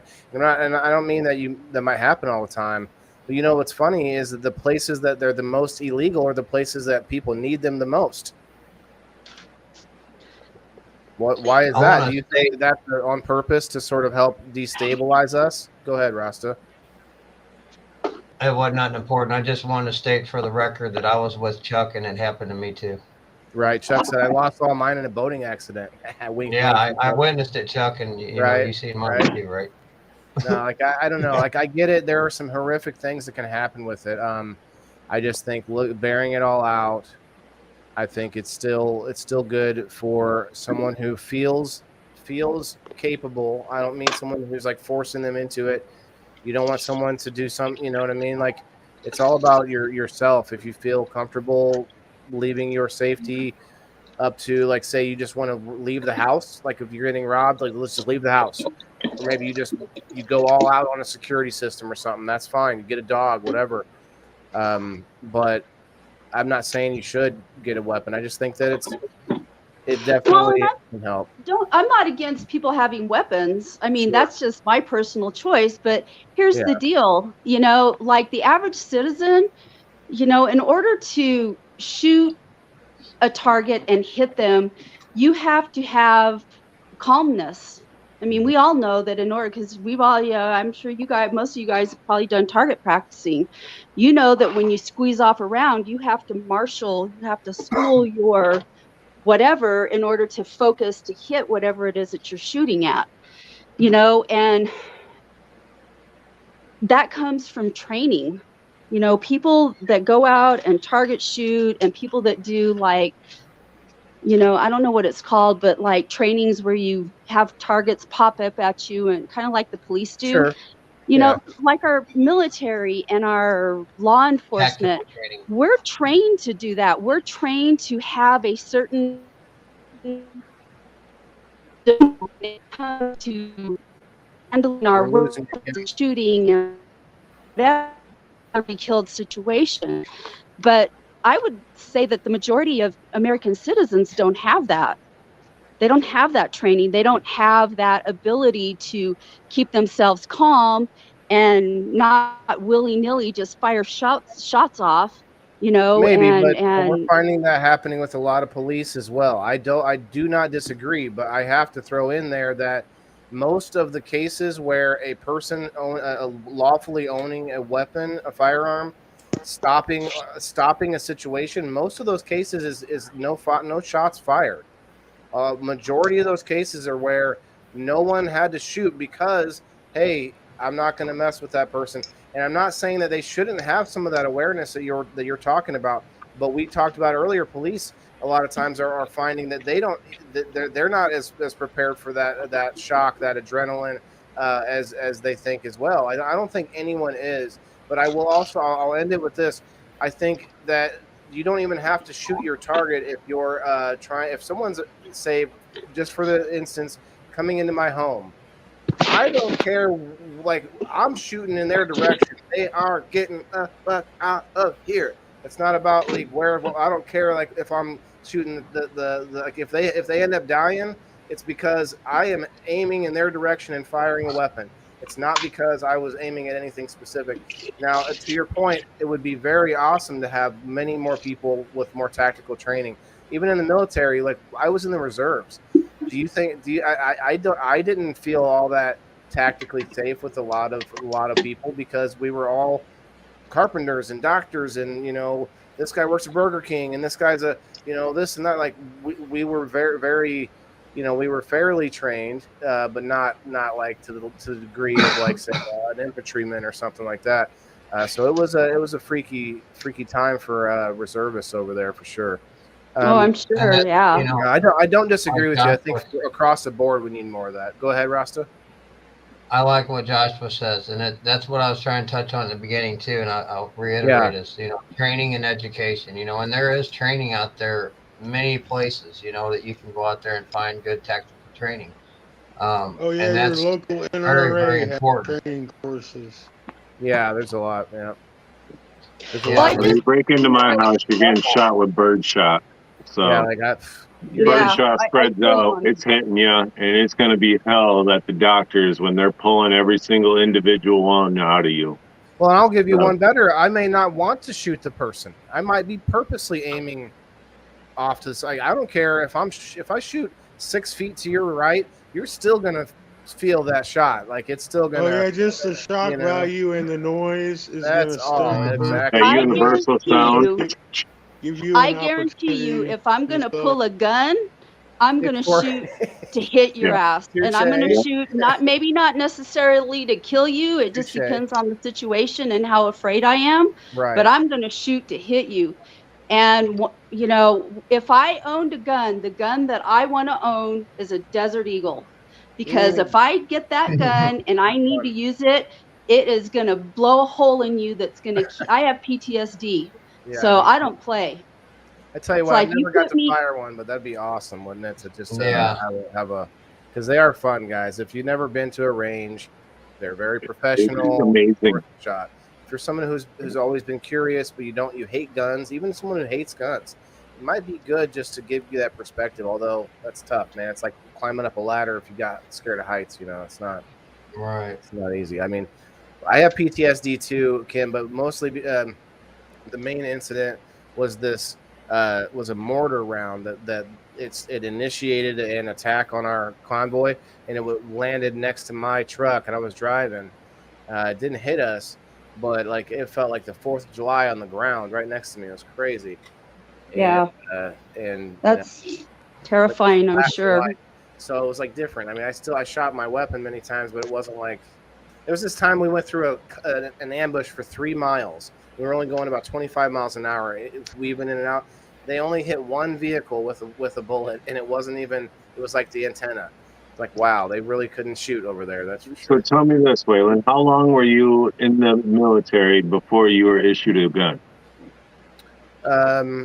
You're issued a weapon in basic training during that time, and then you are reissued it when you get to your unit. So you have one issued, but that doesn't mean you're carrying it around. It's like there are times when you get to, and there are times when you don't. When you're overseas, it was basically you slept with it. So basically, within a couple weeks of joining, you start using a firearm. At least you have one registered to you, at least, yes, and then you also start carrying it. You carry a dummy one for a while in basic training. We called them a lame duck or a rubber duck, I think we called them. A rubber version of the rifle, and it gave you the weight. I'll be back. I'm going to go get a beverage. Sorry to cut you off. No worries. We were using that to help get us used to carrying the weight, get us used to orienting it the right direction. A lot of things about it. When you're don't forget it somewhere. If you forgot it somewhere, you're really going to get it. Those kind of things. Stuff that when you got a real weapon, you better have already learned those lessons. Dan used chemical warfare. Dan using chemical warfare. 10 men with a puff of gas. Yeah. Wow. Yeah, I could see that, Dan. Mushroom gas. No, but talking about, we were talking government and corruption and stuff. I don't think that the war, if we were to have one again, is going to be like we might, bullets might fly, but mostly this 5th generational thing where this internet, this whole how we're all sort of interconnected among the whole world. They're trying to really centralize us to where you have this. Do you believe in this whole credit score thing, Kim, where there's sort of like ESG sort of makes companies follow a certain guideline in order to have a certain good score about them in order they can, and so they're going to sort of force it upon all of us. So it'll sort of be a soft sort of tyranny coming as it's slowly, shrinking around us, and that's what I see happening. It's like we keep sort of bending our own knee on purpose in order to check the box of the what's the copyright claims when you get into an app or whatever. What's that when you read the somebody help me here. When you read the thing in the beginning, Steve-O, what is it? Disclaimer. Yep. And we don't read it, and we check the box and stuff. We're doing that to ourselves, I think, and I don't know. That's why I say. Well, I agree with you. I agree with you I agree with you. I think that the initial intent. Well, I shouldn't say that. I don't know, because there's a lot of racism in this country against particular groups, predominantly Black, predominantly people of color, and then of course the Irish were highly discriminated against too for a very long time. I think that may be disappearing a little bit in this country. I don't know, because I don't really live in an area where there's a lot of a big amount of Irish people of Irish descent to say that that's disappeared completely. So I feel like there's a huge history of racism behind a lot of things in our economics. And I feel like, like credit ratings and things like that, they're designed to protect the banks, but I feel like stuff like that is also used to kind of gatekeep people from things as well. I'd say that's more of a class issue and less of a race issue. If you want to point at racism in the U.S. today, I would still say that there are people that are the darkest possible that are still flooding to our country. So I don't know of a better place for people to be racist than in America, since we have had already a Black president. We've had, many people of color in all sorts of areas of our. I don't think you're ever going to get rid of bigotry.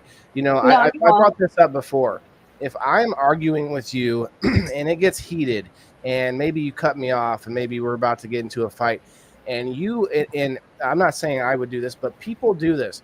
If they are trying to get at you and they want something to get you to the bone, they're going to go straight for the biggest immutable characteristic about you they can. And that's when people go, oh, you big nose, you fat guy, short guy, tall guy, all of the immutable characteristics. And if one of those things is a race thing, that's a lot of times, I think that's a lot of times when you see quote unquote racism. It's because people are just trying to hurt you the biggest way that they can. And there are racists all over the world. I don't think you're ever going to get rid of that. But in America, I'm going to have to say that we have definitely gotten a lot better than where we were, because we had to have you had to have one country end slavery. We finally did. Not saying that it did anything, because it's still going on to this day. So if we want to be worried about stuff, I think we got to be like, people all over the world are still enslaved. What was that? The documentary that just happened, I think child trafficking or something is in America is still insane. Oh yeah, there's a movie that just came out with Jim Caviezel. I think it's called The Sound of Freedom. Yes. Yeah. I mean, I've heard that's like the opening scene of that is like crazy emotional. Like that is like a thing that really like. I haven't seen the movie yet. I don't know that I want to see it. I don't know that I could handle it, because I work with kids and kids are extremely important to me, so. Yeah, I haven't seen it either. I'm not going to watch it, but I know about it. And it's like, I agree. I'm like, we still have a long ways to go, but I just feel like we can't keep looking back. We have to try to see where we have to take note of where we have made strides. And I think here over a lot of places we have made some well, I agree, but I feel like people are complacent about that because I'm an unusual white person. Okay. I can walk into just about any group of people and I can become an insider pretty quick, just because of the way, I'm a very open person and I see things. Things, and so I notice racism like super quick. I moved out to California. I was born and raised in Las Cruces, New Mexico, which is a small community down here on the border of New Mexico, Texas, and Mexico. And for some reason, I've always noticed things. I'm very aware. And I moved out to California for 8 years, and I couldn't believe the level of racism out there. I thought California would be this really progressive kind of a place. And oh my God, the racism out there freaked me out. I was like, it just freaked me out. And, in my opinion, racism is still alive and well in way more ways. I feel like when Obama, I told my son. Yeah. Huh? It's being perpetuated. I believe it's being perpetuated by, there could be several acts. I mean, I could tell you like the media, some people that want to use it as a bludgeon to be a victim and to make themselves, like, there's so many hoaxes that we could point to that's happened. Jesse Smollett, did you remember that hoax? Like, there's so many hoaxes that are happening. They want to make sure you think it's racism. Now, did you guys, anyone ever watch or listen to NPR, National Public Radio? I don't have time for that. Like, I'd have to sit and. That's okay, Kim. You don't have to. I'm just like, yeah. we got no, but they have some good stuff. I've watched some of their stuff or listened to some of their stuff in the past. It's not bad, but what happened is they did a study. Somebody did a study. I forget who it was. They were studying all the articles and the news that they were bringing up. What NPR would do is, if the assailant was of color, they would not mention the races of the people. If the assailant was a white person, they would always make sure that you knew that it was they would only, and they studied like 100 or 2 of these of their news reports that are supposed to be neutral, just a public radio. Oh, we're just normal, no problem. I'm telling you, people are pushing these narratives. They're okay. There was a I forget who. There's several people have done different things like this, but they went down the street asking people, how many people of color do you think were shot unarmed by police? And people think it's in the hundreds of thousands, and I think it was like 12. And I think this was like a couple years ago. I have to look up the current stats, but my point is, it's sensationalized. It's being driven on purpose because that's how they divide us. That's how they divide. I'm like Kim. I can go into. I've been the only white guy in the room many times. You guys may or may not believe that. And people, I've been asked, listen, if I had $1 for every time I've been asked if I was a cop, first of all, I'll just tell you all right now, if a cop is in the room, they ain't going to look like a cop. No. That's not what they're going to dress like. Sorry. They're not going to. This is just a nice beard. Okay, motherfuckers. Anyway, my point is, like, you gotta realize that I don't know where I was going with that, but I agree with you. There is a narrative, there is an agenda, and I agree with you on that because I don't know. I don't know what's behind the push. I haven't really investigated it. I know that it's lopsided. Well, just general, you don't even have to think that deeply. Just general chaos, keeping us fighting each other. That alone it can be the agenda. Even though there's all these conspiracy theories about who's doing what, rich people and whatnot. But my point is, like, it doesn't matter what beyond being the chaos and dividing us. That doesn't matter beyond that, because that's the first thing they have to do to be able to exert control, to exert any sort of change and sort of a mass change on a massive scale. All that starts with disrupting us. Now, I personally believe that's disrupting the family, and I've become a lot more spiritual over the years. I'm not necessarily a religious person. On Tuesday, I don't know if you guys saw my review show on Tuesday, there was this booth at the event I went to, and it said, "Let us pray for you." And I asked Steve, "What do you think I did?" And he said he thought I walked up and grabbed a Bible and left. No, I talked to the guy for a while, let him pray for me. And it was like, no big deal. But it's like, my point is, like, I feel it, and a lot of the country feels this sort of tension, right? And I just think taking a little bit more personal responsibility is not a bad thing, I agree with you. I'm probably, I've always considered myself a conservative. I voted Republican nationally, voted Republican for I voted a Republican president for everybody except Trump. And, I voted like mixed when it comes to everybody else, and there's a reason why I do what I do, but I'm probably more of a libertarian. I'm more of a moderate libertarian than I am a Republican or a Democrat or whatever you want to do. Conservative libertarian. We don't have the traditional platforms of the Republican Party and the Democratic Party anymore. All of that stuff has gone by the wayside. And so, and as a libertarian, I like my freedom, and I believe in freedom, and I think freedom's important. But one of the things that makes me depart from being a libertarian is, that I don't want my freedom at the expense of me subverting somebody else's freedom. We all have to give up a little bit of our freedom in order to live in this society. There's got to be some structure, I think. Yeah. I don't want anarchy. And that's what the premise of our government is supposed to be built on. We don't have total freedom here. You are not free to drive 100 miles an hour down in front of a school, and there's reasons behind that. So we have limits to our freedom. But I'm all about personal responsibility, and I'm a special ed teacher. I taught behaviorally disordered students for many, many years. And one of the things that you have to do when you work with people that have behavior problems is you have to teach them accountability and responsibility for themselves, because otherwise they're blaming everybody else for what they're doing. Well, I did this because, and they justify it, and so I'm all about personal responsibility. And I think it's important. We don't live in a society that's taking personal responsibility, though. And that's the reality. I teach. So I see these people that are coming up through our schools right now.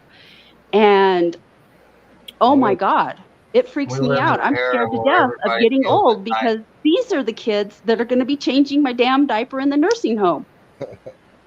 Well, speaking of you teaching, Kim, if you don't mind me asking, where do you stand on guns being in the schools to help protect the schools? It's a tough one. It's a tough one. Yeah. Well, this goes back to people having a cool enough demeanor to not shoot willy-nilly all over the place, of being trained enough to school their emotions, to fire off a shot that's going to kill a school shooter, rather than freaking out and shooting all over the place and shooting into the classrooms and killing somebody. Yeah, I don't want to be in a school with somebody that's not well trained, that's not going to do that. Exactly. When I was so for me personally, we don't have that ability at my school. I work in a high school. We don't have that ability in my high school. But what I do have in my classroom is I have a baseball bat, and it's got a sock that covers it, so that if somebody comes in my room and they grab a hold of the bat, they get a hold of that sock, I can yank it away and beat the shit out of them. I mean, you don't want to come in my classroom. I got PTSD, and I do not flee and I do not freeze. I will fuck you up, Right. That's just how I am. I don't flee. Yeah. I might drop back and calculate my best plan of attack. for something, but I will fuck you up. So, but that's my protection. I'm not and I'm pretty damn fearless, so, it's kill or be killed at that point. And my instincts to do what I need to do kick in. But I am not comfortable with somebody having the ability to fire willy-nilly into a school that's full of kids. Yeah. It's just too risky. Where it comes well trained in education. Education is key. Not just education, but they need to be. They need the training mentally and the experience behind that training to do that, in my opinion. So that would be like in our military, you got your highest ranks. You have to go through psychological training and all of that for certain high ranks or certain like Green Beret or, and stuff like that. So Navy SEALs and everything. So is that like something psychological training that would be in there, or what kind of training, like something like that? Or what are you thinking that would be? I think that the best teacher is experience. And I don't mean experience of being a cop. My brother was a police officer. He's the chief of police here in my community for 30 years. I don't mean experience of I've been in this position for 30 years. I've been a cop for 30 years. That does not make you experienced at being able to handle yourself in high stress situations like that. SWAT people would probably be people that would be good, or snipers, people that have been through the fire of experience of having to defend or whatever, protect and defend under fire. And not every cop's got that experience. And and I don't know how you get that. Honestly, I don't know how you get to that point. Right. That's a great answer, though. Great answer. So Dan likes red flag laws. I didn't have this. I agree with them. I agree with Dan totally on that. What a red flag law is, because I forget. What's that? What is it? What exactly is a red flag law? So a lot of different states are passing them in different ways, or not passing them, but they have to do with monitoring anybody that has certain mental health conditions. But here's the problem, guys. I'm kind of a little bit of an absolutist on this. I think we need to be a community, and we just need to know when, if there's something wrong with somebody. But my point is, like, when you start to give the government the ability to pick and choose what mental ailments will keep you from owning a gun, I mean, they're gonna, like, that's a slippery slope. Look, this is my opinion, but they will, if you give them an inch, they'll take a mile, just like about anything else. And they're gonna. Oh, what's that? You have headaches? And they're gonna probably can't have a weapon. Like, what? Like, it's gonna go insane. You might think might laugh at me, Dan. Go ahead and say I'm not right, but they continue to take, and then the same people say, oh, we still have free speech. Well, okay, where? You can, I can go outside and yell anything I want. Still, that's about it. That's about it. That's where Michigan the red flag laws are. It's hard because the actual wording is it keeps guns out of the hands of those who may harm themselves or others. So how is that to be determined? That's the problem. That's the problem. That's the huge here in Michigan, that for that wording, a good lawyer would be able to get you out. Like, right, like that Steve-O guy, he's just an asshole and he's always angry. He's probably going to harm somebody. Right. I better tell you. Right. You get people that are pissed at you for pissing off your porch. Right. And we already see this on Facebook. We don't, most normal people on Facebook, if there are any, we don't go around like finding things to report on people. Generally, I don't really report things unless it's coming at me. But then you find people out there, which is like just a ghost account with nothing on it, and that's the one coming out reporting you. Those are the people who would use this sort of thing against you. Oh, I saw him. He lifted his hand to his girlfriend once. I'm gonna tell on him. And like just come up with some fake story. And just by having a fake story, a lot of times can be enough to get you detained, to get you even fully investigate.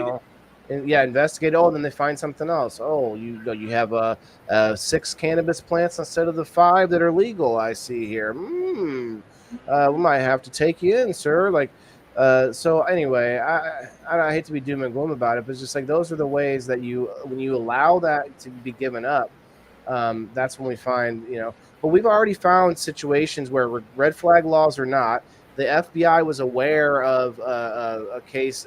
Was that in Florida? I can't remember exactly. The Florida kid and the dude that did the Batman movie. They knew that dude was fucked.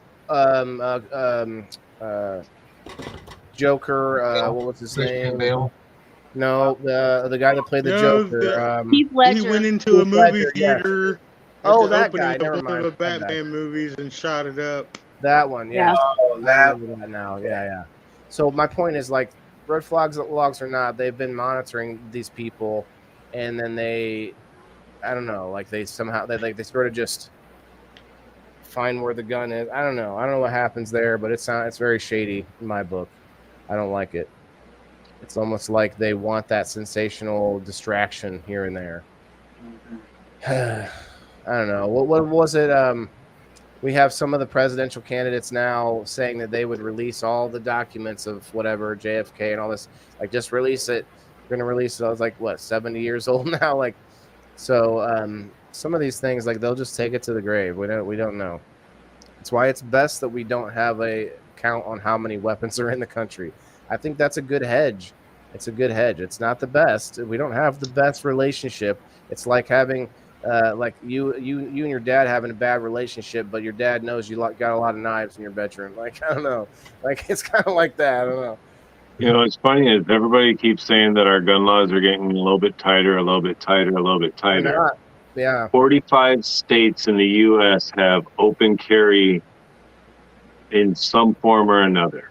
38 of them, you do not have to have a permit. 7, you have to have a permit. I wanted to look that up. Thank you. Yes. And we are the only state, correct, that you have to have a firearm identification. I don't know. I didn't get that far yet. Pretty sure. But that's 38 states. You don't have to have a permit to openly carry. You can just walk around with a gun. Yeah. We have concealed carry in my state, but you have to do it with a permit. I'm in New Mexico. New Mexico is a pretty liberal state too, so.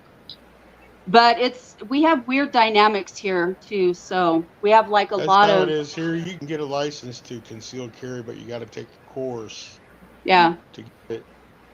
Dan, I agree with that. I believe Illinois is the only state where you have to have a firearm identification card, though. It says right here, Illinois is currently the only state in the union to require a FOID card, although a few other states have their own version of the license or permits that have similar purpose.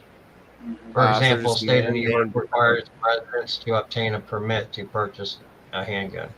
But then there's gun-free zones, right? So now, what do you guys say about the fact that we are generally, we're talking generalities because that's all we can do as far as the macro, places that are gun-free zones are targets for the bad guys, in my opinion.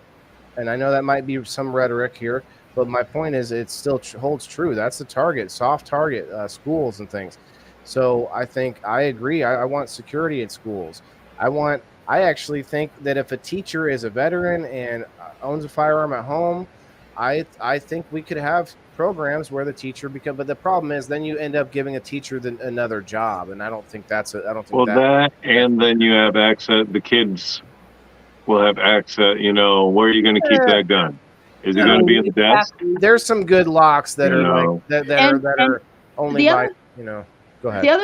The thing that you have to consider with kids is that, you've got kids in your schools that come from very diverse backgrounds, and some of them have trauma. Many of them have trauma that you don't even know about. And you just, the impact of having a weapon on school can be really detrimental to the mental health of your student population. There's a lot of considerations that, you have to take into account with that kind of stuff. It's, What about just electromagnets along the hallways, and then you can just hit the Acme button whenever there's a shooter in the school, and the magnets just pull the guns. I know one school that does carry bean bags. They do have bean bags, and I don't know how the hell they get away with it. But even with bean bags, you could traumatize someone who's already had some sort of a PTSD. So I don't know if you can get around that. Honestly, if you're in a school that seems like it could be a target, I don't know. Honestly, it's tough. The schools that are targets are usually in gun-free like cities and gun-free states and things like that too. It's not generally just a school by itself in a place where people can open carry. Because in that case, a lot of times people are allowed. Like there's usually police officers who are carrying on grounds, especially in open carry states and stuff. So, do you think that the rise in these incidents is nefarious? You mean what incident? In order to bring about legislation and things like that, in order to take our guns? Maybe. What's your opinion on that? Who are you talking to, Kim or me? Talking to everybody. All right. So I'll give mine. Say that again. So he's talking about. Do you think that they're using these type of events to fabricate fear into people in order to pass legislation that takes guns away from us? I do not think that. That would be. I don't believe that. That just doesn't make sense that they would do that. I mean, somebody might have a very jaded opinion to think that that's a potential, but I live 45 minutes from El Paso, Texas, where they had that Walmart shooting, and I think people in the government, our senators, congresspeople, I think that they capitalize on those situations to try and use them to manipulate their agenda with gun control or whatever. But I don't believe that they deliberately cause it or something. That they deliberately contribute to something like that. Right. But I do know that there are cases that the FBI was known to have known ahead of time that this said person was off, had several incidences of whatever it was, violence. But on top of that, though, to Jimmy's point, I think you agreed with him there. He's just saying that would they use that to their advantage to sort of push more control on us towards gun control, even though it's really just a sensational moment. I want to see them fix the people who are getting shot every week in Chicago. Like I care about those people too. Why can we not care about those people too? Why do we only have to care about, an isolated incident of someone who's mentally ill? Like Dan said, every time someone shoots someone else, they're mentally ill. Well, I don't know. I mean, you if you grew up around it in, say, a bad place of the world, whatever it was, not just American cities, but anywhere in the world, you grew up around it, it was kill or be killed kind of thing, then that's not that you're mentally ill. That means that you're trying to survive. So I think of that as well when I'm trying to this overall conversation, because here's the problem. They kept calling things assault rifles, which wasn't even a real term now. Now it's a term that's been used so much that it's become a term. It's become a real word. It's like a freaking word. Yeah, and the thing is, just a big scary gun was what they were worried about, and that was all optics. It was an optics thing to push an agenda. I think now you might not see them; they're not immediately jumping to the end. I agree. I think, and you said it might be a little jaded. Maybe I am, but I think that they are chipping away. It's the slow erosion of. Well, that's how they do it, man. Yeah. So if they can get sufficiently, tied up. Well, one of the things that you have to remember, I've been wanting to say this for a while, is that I was a pre-law major. When I did my bachelor's degree, I did pre-law because I wanted to go to law school, and so I had to take a number of communications courses, like public speaking and stuff. I had classes where you had to take language and you had to tear it apart and you had to get to the nitty gritty of what words mean. And classes about like being able to think critically about words and actions and the what lies behind them, what motivates and stuff like that. And if you look at, a lot of people may say pish posh about the Bible. The Bible is a very practical living guide. Take the religion out of the Bible. A lot of the things that they teach you in the Bible, that is taught in the Bible, are very practical things. Jews didn't eat pork for no reason, for religious reasons. They didn't eat pork because it was unclean and it would kill you. Trichinosis is a parasite that'll kill you, and so it just developed into law. It was a protection of the people. When you look at motivations, look at the 7 deadly sins, like gluttony and all of that kind of stuff. That's what people use to motivate you with. And it's very, very easy to make somebody afraid. It's very easy to appeal to gluttony. We're all gluttons. I mean, we like our creature comforts. And pleasure buttons. If you've ever gone through a security clearance, some of the highest security clearances, the background checks for that stuff is extensive. And one of the things that they look at is your credit history. Because guess what? If you have a shitty credit history, that means that you have potential to sell American Secret. Yeah. So things like that are very powerful motivators. And a lot of people, one of the things about human nature is that we're lazy. We are drowning. We live in an information age. We are drowning in more freaking information than has ever been available at any time in our history that I know of. Because we have the internet. We have it at our fingertips. Yet we have the dumbing down of this nation. People are being dumbed down. I mean, holy shit, these kids having Tide Pod challenges and some of the stupid ass things that they do. Yeah. I mean, Have you ever seen the movie Idiocracy? Pardon me? Have you ever seen that movie Idiocracy? I have not. But if you ever get a chance, watch it. Yeah, I'll have to put that. I'll write that down to check it out. But it just, the thing is that if we keep people stupid, then you can control them. You can control people because they're stupid and they're lazy. I'm lazy. I have my laziness about me. Sure. They keep us busy and they keep us lazy and they keep us dumb. That was why, Black people weren't allowed to be educated, because if you kept them dumb, and if you kept them uneducated, then you could control them. You could use fear and gluttony and, throw money at them and whatever else. Well, hold on. There was a time where everybody was not allowed to learn. And that's before the printing press. And then the Bible was mass produced. We talked about this the other day, I think. And the Bible was mass produced, which actually was one of the single-handedly biggest things in our history to lift the most people out of poverty all at once. Out of oppression. Oppression and poverty. Yeah, they were able to think for themselves and learn. And that's why I'm really excited. Well, the internet was another one. But then we talked about this a couple times now, is the Starlink from Elon Musk. I think that's going to really bring the internet, which is kind of like bringing a way to learn to everyone. Now, the problem is they might get sucked into like cat videos on YouTube. I don't know what's going to happen at that point, but they also could get sucked into DIY videos in third world countries and be able to do more things. I don't know. You never know. So we'll see what happens.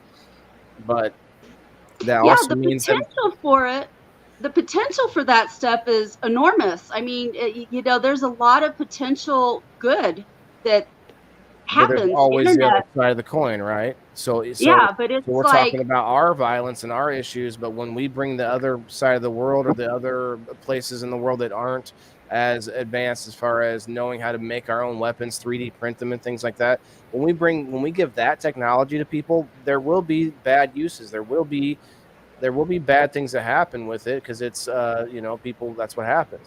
but there's also good that comes out of it too. I mean, we actually get the most scientific and medical advancements out of war, unfortunately, which is like it's almost a part of our existence. Isn't that crazy? We just like we have to war with each other. It's very strange, but it's something I've wrestled with. Yeah, it is, but it's also nature too. So is it really sickening, or is it like, okay, it's our part of our recycling process? I don't know. That's weird, isn't it? Where we go, like, and like, say, imagine 100 years from now, where we've just figured it out. The most sickening part about it is that men fabricate things in order to go to war.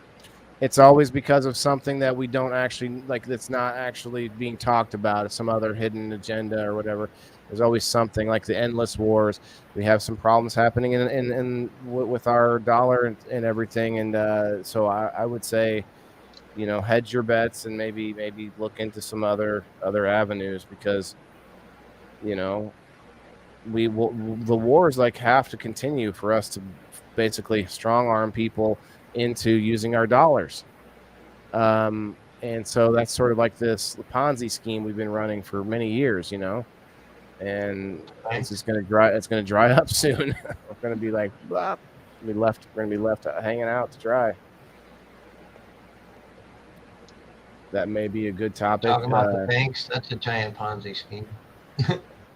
Oh yeah. Well, I actually have finance down as a topic, so I definitely want to talk about money, you know, a little bit of history, money, all that kind of thing.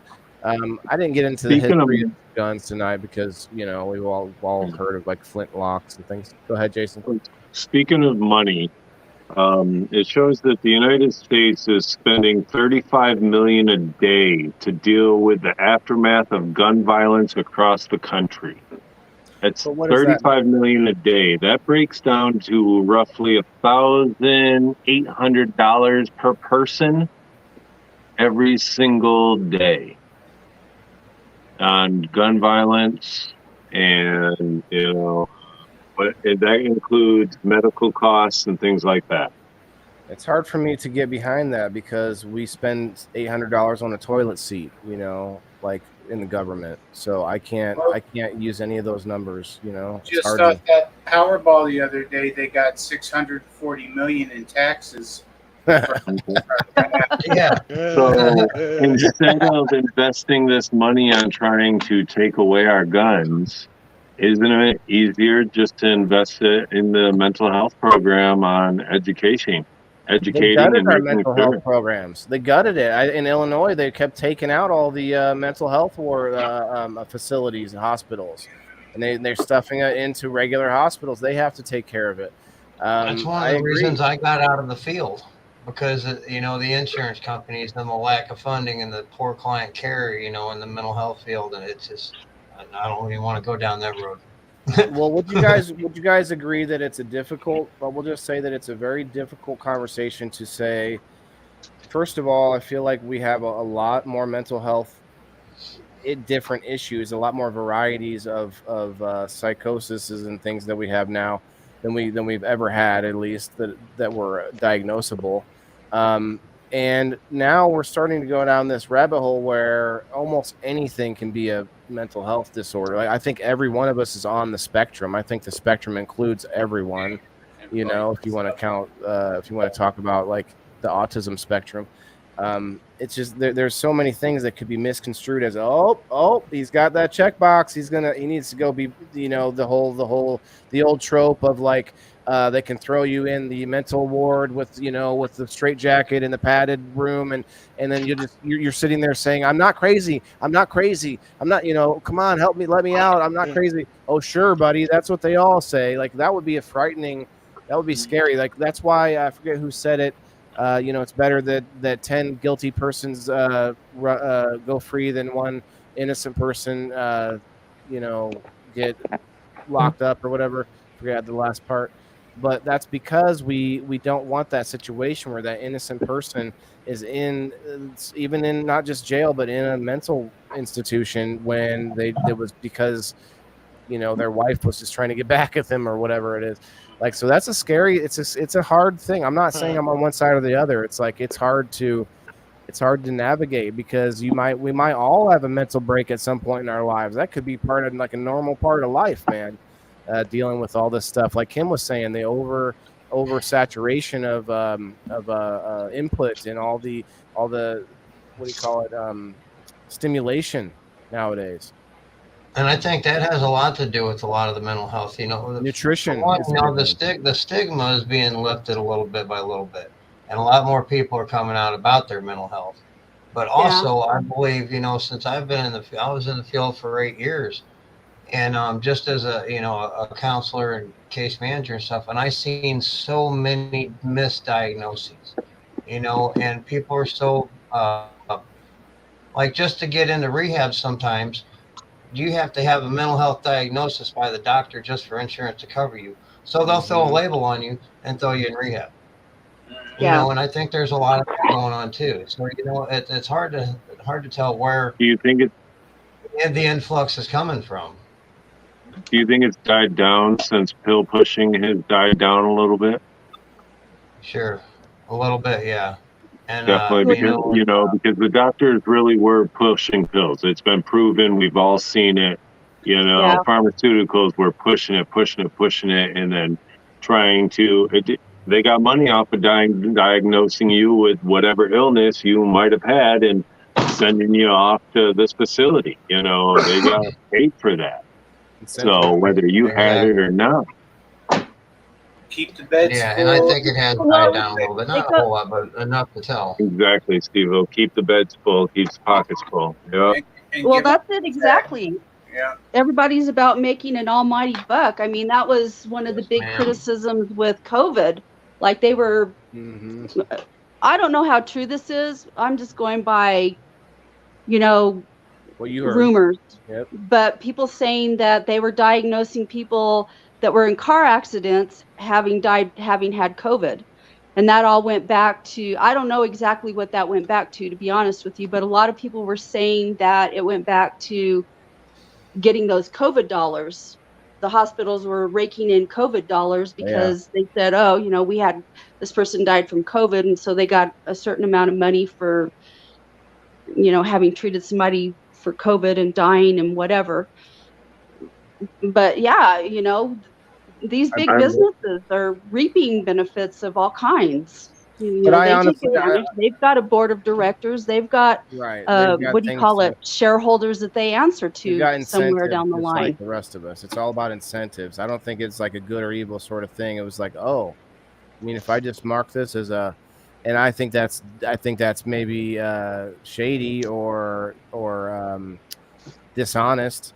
But I don't know that it was like a lot of these hospitals are just trying to make extra money, I guess. But I agree. I thought that was crazy. You would see like a motorcycle accident, COVID death, shark bite, COVID death. Like it happened. It was kind of comical. So I don't think we can put it on the facilities for taking advantage of it. Just like I don't think we can really fault these companies for taking advantage of us.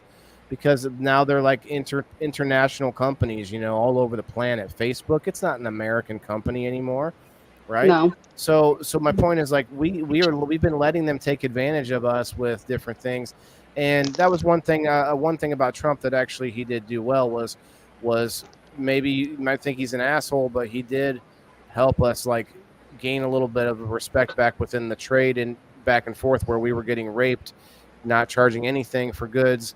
And then we were getting charged all sorts of, fees for our goods and sort of started to bring that back to a balance. But my point is like, we don't stand up for ourselves sometimes on the world stage like that. And there's like when dealing, I assume that you're referring to China, mostly, but really anywhere. I mean, we kind of let anybody, but Mexico is a big one. We just kind of, we were bending over for them a lot of times for all sorts of things. Yeah, I mean, I see what you're saying with that.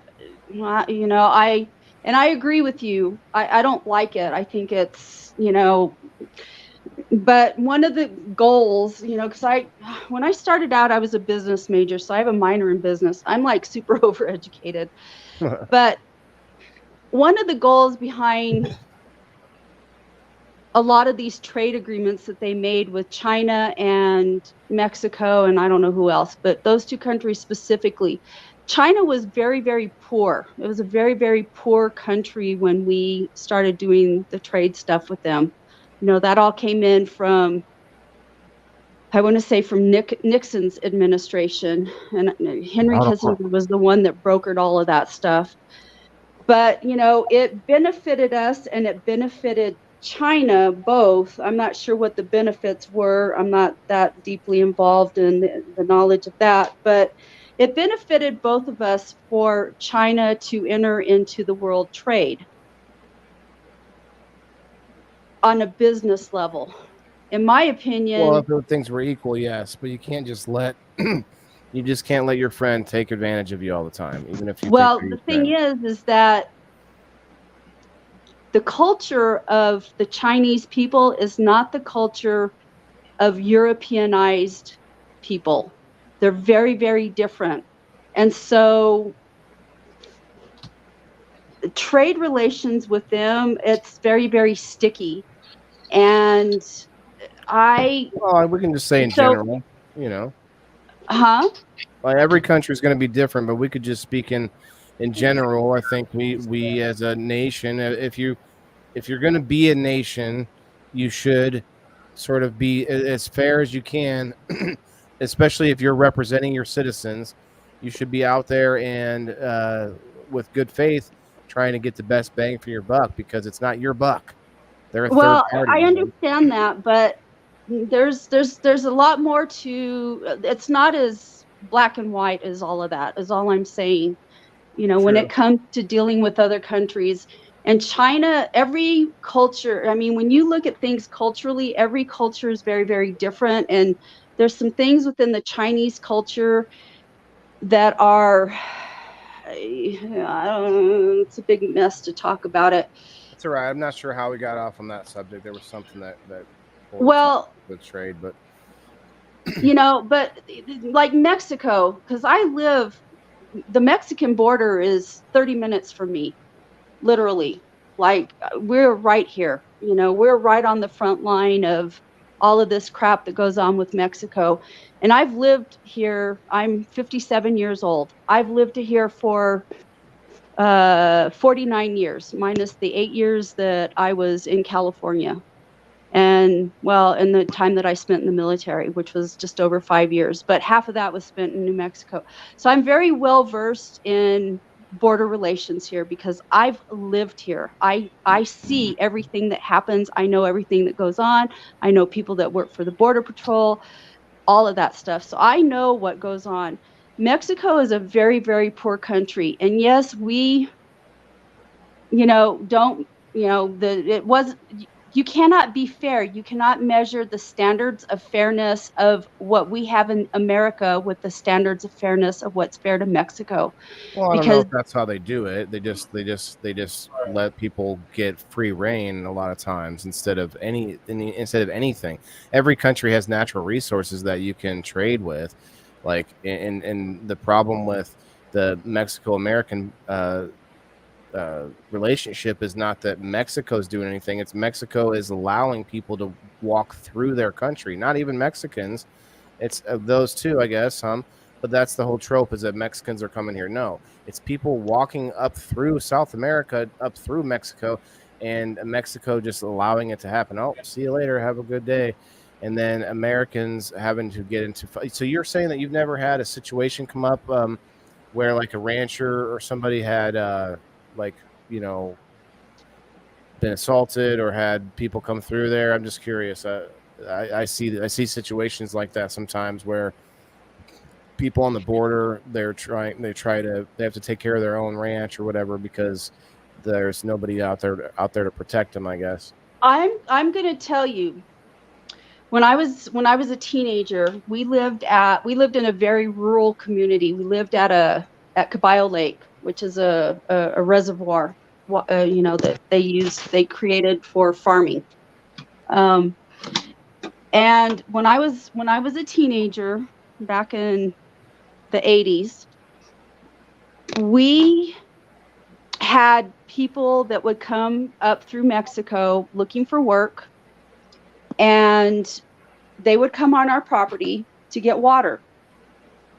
And it was not uncommon. And my mom warned me. She said, there's people that are going to probably come through here for water or whatever. And she said, they won't hurt you. She said, just let them get water and they'll be on their way. And you know what? Every single one of them went on their way.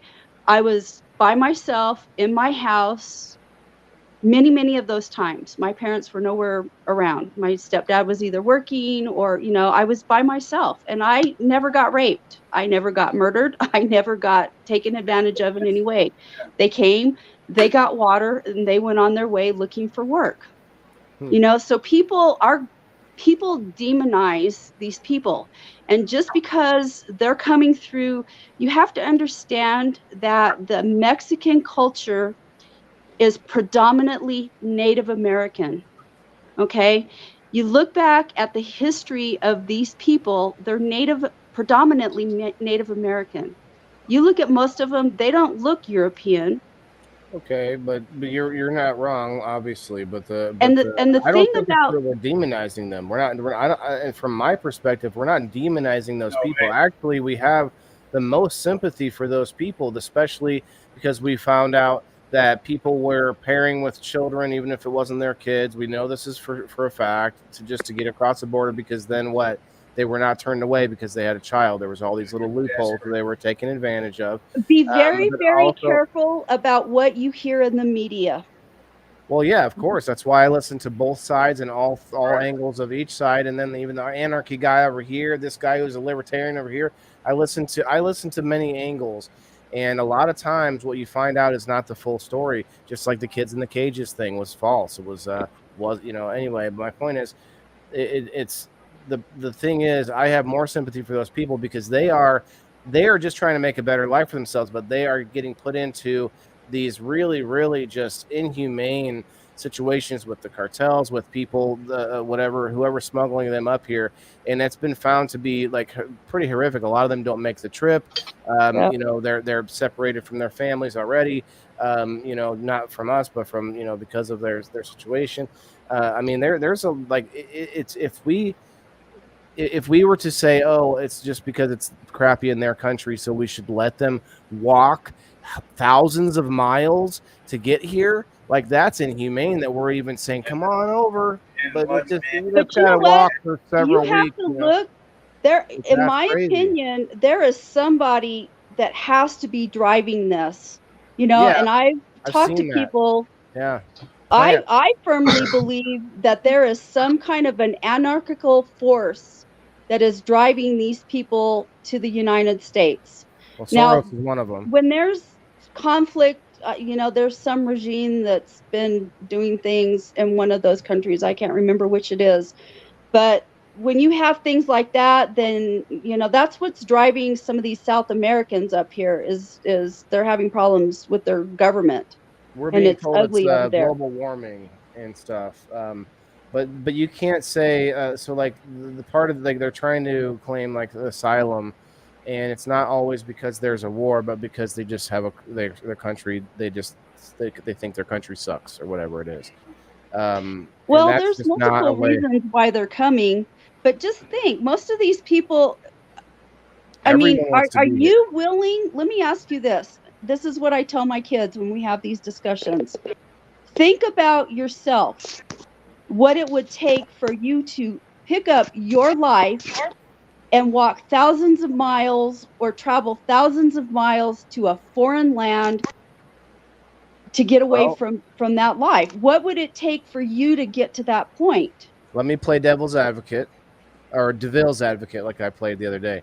I played DeVille's advocate. So what it would take is, if I knew the truth of everything, would be a lot, right? Something really horrific. But what it could take is me feeling, me being completely duped and confused into thinking, oh yeah, they just let us right in, bro. No problem. Cousin Fred is already there, already living it up. Check it out, bro. Come on in. Because the cartels, that they make a lot of money from doing this. And it's not always through them, probably. I can imagine there's other ways, right? There's visas, there's all this other ways. But my point is, that's a whole industry.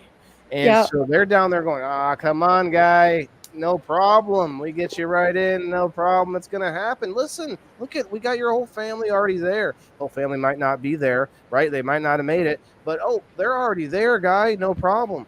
Like, come on, like there's got to be a lot of that happening. And maybe to your point, in certain countries that are farther away, as big interruptions or what do you call those disruptions happening, that definitely could possibly be a big reason why people are leaving those places. I'm not saying that's not, but I can't. But to say that any country in the world that's having problems should just come to America, I think it might be really crazy, but I really think we should have the United States of the world. I think we should have it this way. But honestly, centralizing control like that is never a good thing. But I like how our country's sort of decentralized if our states can stand up for themselves, which we're starting to in different ways. I think we found some ways too. So we'll see how it plays out, this whole experiment we have. I like how things can be different in different places. That's how we can get these gun statistics, like what Jason was pulling up, and like I pulled up some as well. But we wouldn't be able to have those statistics without having a sort of like these test areas and stuff. And if we were all the same, that we wouldn't. I think it's beautiful that we have such a difference among people. And for us to get hung up on the violence, I think it's easy. It's very easy to get hung up on the horrific side of this. But it can also be empowering to know that a whole bunch of, so if we were talking about guns and safety and stuff, it's kind of empowering to know, hey, I can go to more classes if I didn't know that before. Hey, I think, knowing that generally I'm safer just by having it without ever having to pull it out. Like a lot of statistics can make you feel more empowered behind yourself without ever having to pull it out and use it. Just knowing that you can go to more safety courses for free a lot of times. There's a lot of clubs you can get in where you can just be aware of how to handle yourself in situations. There's a lot of places that give free help to you if you ever have to defend yourself. I just saw a booth like that at an event last week where they were showing off not just weapon, not just with guns, but they said it was basically anytime if you ever have to defend yourself, period. They give you a free advice and help through that situation on what to say and what to do. And I think empowering yourself with information, like you said, Kim, is always going to be the answer for yourself. Because so take Facebook for instance. It was a scary no place for me. Oh, it's icky. It's evil. Oh, it's gonna rot my brain, right? It's like drinking Monster with the secret 666 in the M or whatever. But my point is, like, instead of thinking of it like that scary thing that I should avoid, I decided to jump in head first and think, okay, let me try to change it in some positive way. But think of that in guns or in any fear in life. They think conquer your fear by overcoming it, right? I think a lot of people, instead not just owning guns, but I think a lot of people would benefit from going to the range once, just to get a feel, to see what they think on this subject, because a lot of you out there may not have ever had one or never fired one. And I think, like cannabis, like you should try it once, maybe. Try it once, see what you think. Although I don't know about cannabis. Maybe if you're schizophrenic, you shouldn't try it once. I'm not sure, but I digress. But yeah, it's a tough subject, guys. I really think we had a good solid amount of people hanging out the whole time. I appreciate all those interactions, guys, and I read a ton of the comments. I was reading a lot of them. Yeah, thanks a lot. I like talking about. I like talking about stuff. Well, I got one more thing that I wanted to touch on real quick. Well, I'm not necessarily done. I was just, appreciating it. Oh, yeah. California has the strictest gun laws in the United States, with a 10-day waiting period to purchase a gun plus background check. I believe 10 days is not long enough.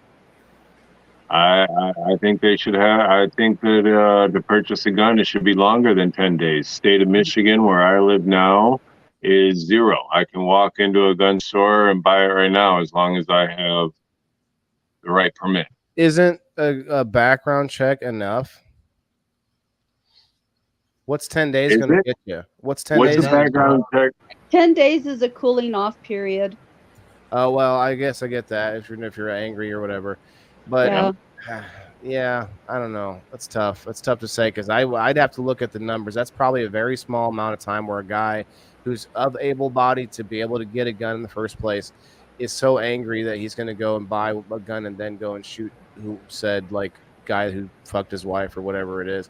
Like I don't know, man. That's probably got to be a real small amount of time. But I can tell you that the amount of times someone having it when they feel like they're in danger versus not is probably way more often.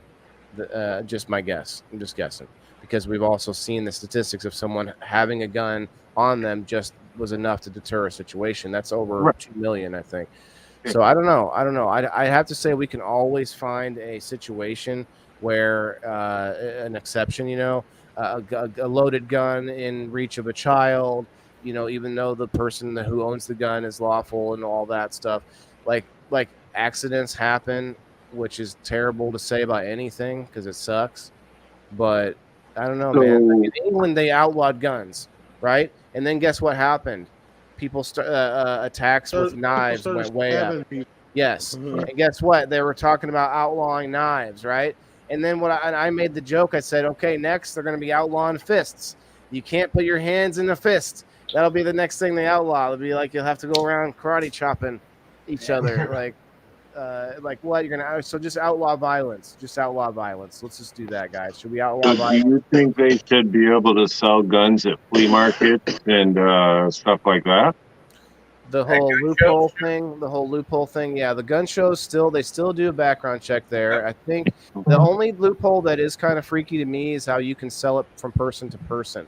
Like I can sell my gun to you, and it doesn't have to be. I don't think it has to be. There has to be any sort of check. And I think that you have to go through a dealer to do it, and if you're from out of state, you have to ship it to a dealer, and then the dealer in your state has to do the paperwork. Okay. Yeah. Okay. Well, I have to bring up a point here because other people have brought up this point to me, and it made me think about it. But these laws are made for people that obey laws, and we have a whole contingent of people out there that don't obey laws. Our gangbangers and people like that. Criminals. Criminals don't obey laws because if they obeyed laws in the first place, then they wouldn't be criminals.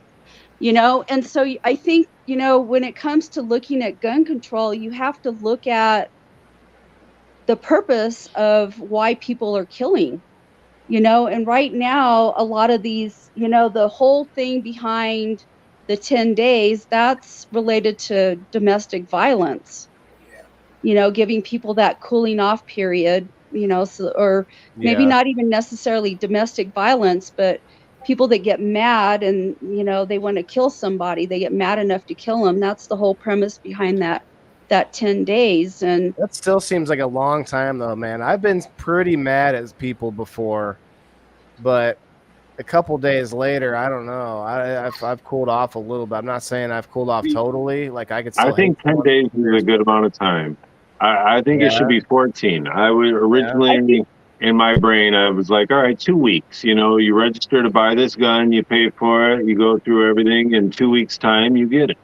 Has anybody ever been mad enough to kill someone? Well, if someone's planning to murder, they're not going to care whether they get their weapon legally or not. Yeah, that's the thing you can find. Now, it is a little bit harder to go and if you don't know said guy in the alley behind Walmart or whatever, maybe you don't know somebody, so it could be harder for you to find one. But they are pretty easy too if you know some people, I guess. So I guess I could see that going both ways. Yeah, I mean a lot of illegal guns floating around the inner cities and stuff. Kids are getting them. Kids are in gangs.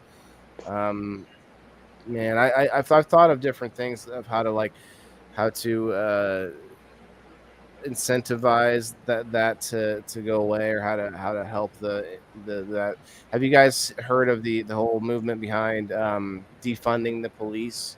That's so dumb. If we were to defund the police, how would you what would you?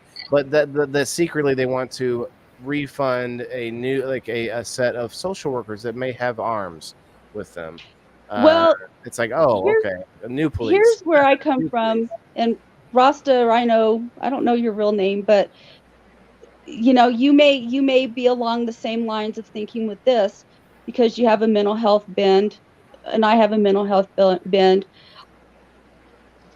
Police officers, and because I have been in situations with my students, I had a kid that was schizophrenic, and he flipped out big time in my class one day. And a police officer ended up at the end of it. I sat there with this kid for 4 hours, and I brought him back into a rational state. Okay. But had the police officer come in there at a time when this kid was not in his rational mind, it would have ended up in a physical detainment of that student. Okay, because police are not trained on how to deal with people that have mental health issues.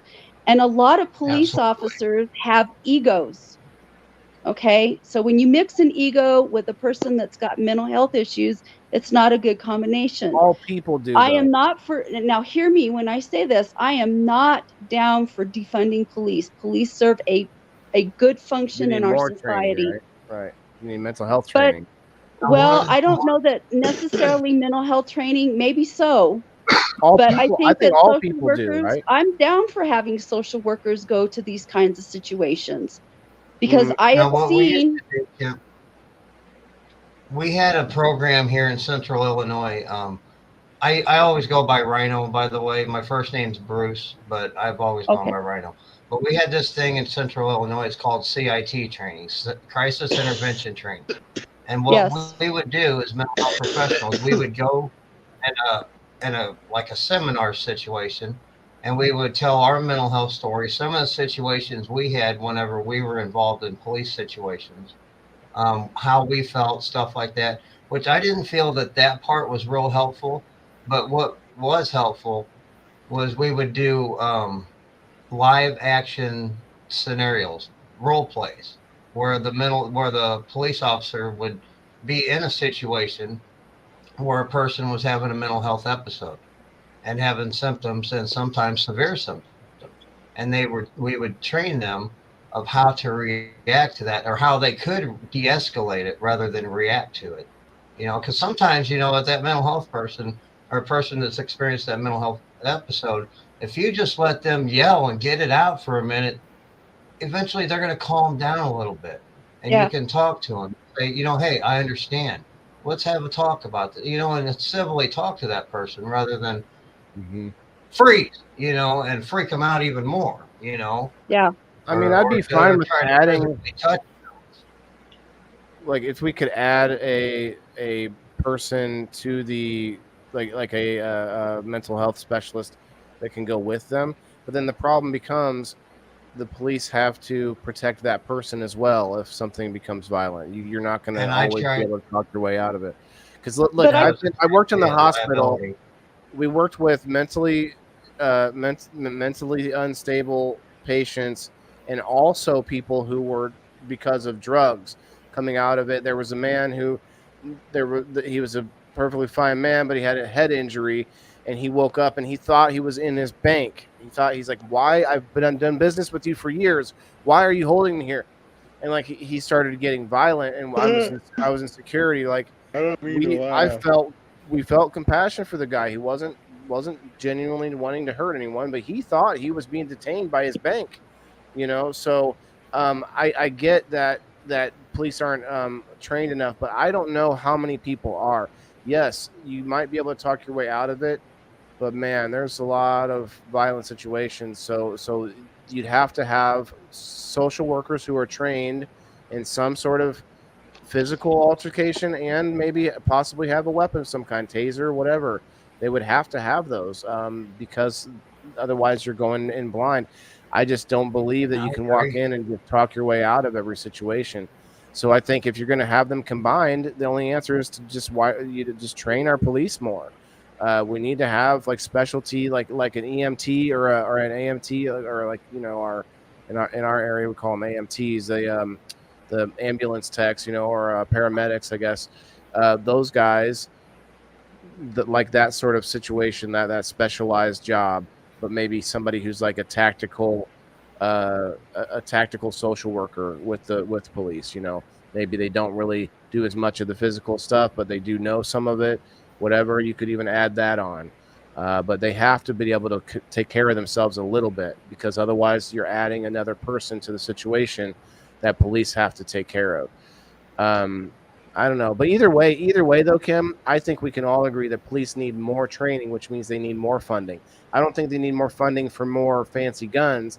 I think they need more funding for the mental health side of things, the physical side of things. If they like proper holds instead of these sloppy holds, like the whole George Floyd thing. If you watch the video, he moves his knee all over. Like the guy, you could tell the training wasn't the greatest on the way the guy did this. Whether or not you believe it was on purpose or any of the other stuff behind it, but if you watch enough of the video, the guy is just not trained right, and you see this a lot of times. The training falls short, so then they have to resort to the gun. They have to resort to the gun because that's the equalizer, like we talked before. If they were trained better, hand to hand, and also with their voices, their first weapon, I agree. I think that's. I don't want to defund the police either. I want them to be more funded. Yeah. Well, I just it breaks my heart when I remember, and it's been a while back. I don't know how many years, but there was a situation, I want to say it was in California, where a police officer started questioning a teenager, or maybe he was like in his early 20s, an older teenager. He was autistic, a kid that had autism. And, I've worked for years with autistic kids that have autism. And so I know that I know it, and I know how they get. I know things about them, the OCD, and just one of the biggest problems with most people that are on the spectrum is that they have a communication disorder. They don't communicate, they don't understand in the same ways as a person that doesn't have autism. That's one of the ways that autism directly affects them. But anyway, this police officer went to this kid, and it ended up where the police officer, because the kid probably was freaking out, but the way that he freaked out wasn't the way that most people would freak out with a police officer, and he was just trying to get away from him. And it ended up where this kid literally got the crap beat out of him by the police officer. Not like, the police officer was, went to fisticuffs, but just like in trying to detain him, he ineffectually escalated this situation with this young man, and I read this, I heard it, I read it, I, looked into it and stuff, and it broke my heart, because those are the kids that I work with. And I know what it takes to put a student like that into a situation where they react like that. And there's no reason for it. Okay, let me offer a quick. I know he was just out there. He was not even loitering. He was. Yeah. I think he was like sitting on a park bench or something, and the police officer went up to see what he was doing, and the kid got nervous, and it escalated. Right. And there's no reason for that. You're right, but I have a sort of opposing story. And Jason, I know you got to get out of here. This is very quick. A few years ago, my son was in summer school. He was becoming violent at times. He would like run at the teachers, and he has autism.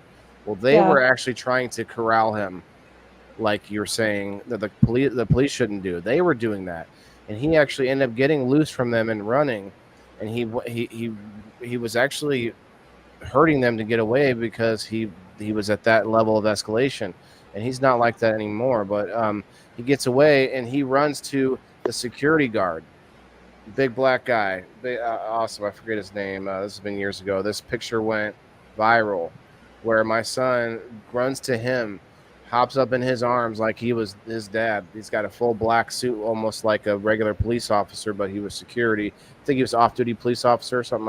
I forget what. I didn't get to meet him in person, but there was a picture taken of them two and put online without my knowledge, without my consent, and it goes viral like 1,000 likes on the thing. It was crazy. And I kind of didn't know how to feel about it going viral without like this picture of my son on the internet about me.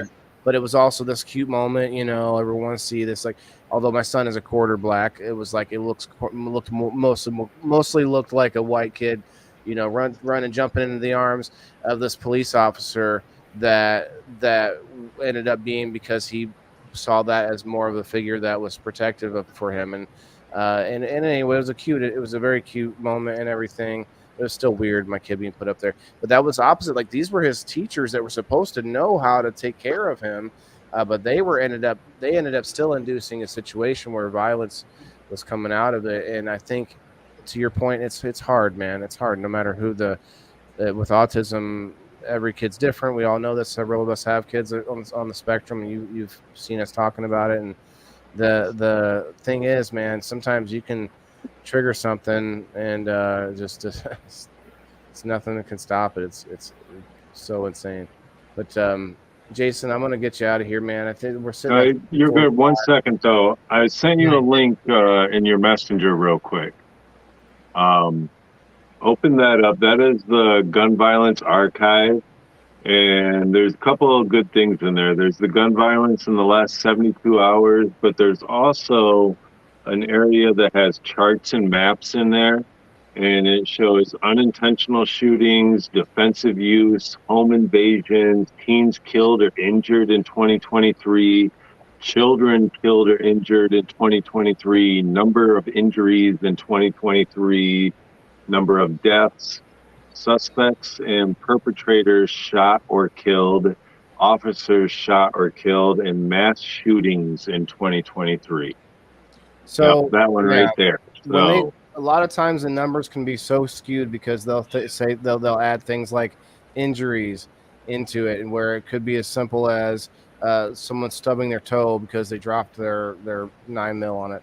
Like, in, you know, like they can skew these numbers so heavily, which makes me not really trust. Well, that's where you go back to the one right before that, the 72 hours. That actually has the incident ID on there and the incident report. So you can actually click on the incident ID and read the incident report. So that actually, this is all public knowledge. Yeah. So everything on there, yeah, this is all public knowledge. So the view the incident report and view the source, you can actually get down into there, because this actually shows the number of victims killed, injured, suspects, whether they were arrested or not. And then you can read further into it and actually see if it was a true gun injury or something like that. Here's my city, or a city nearby here. Let's check it out. Now, is that today right there? The last 72 hours. I don't know.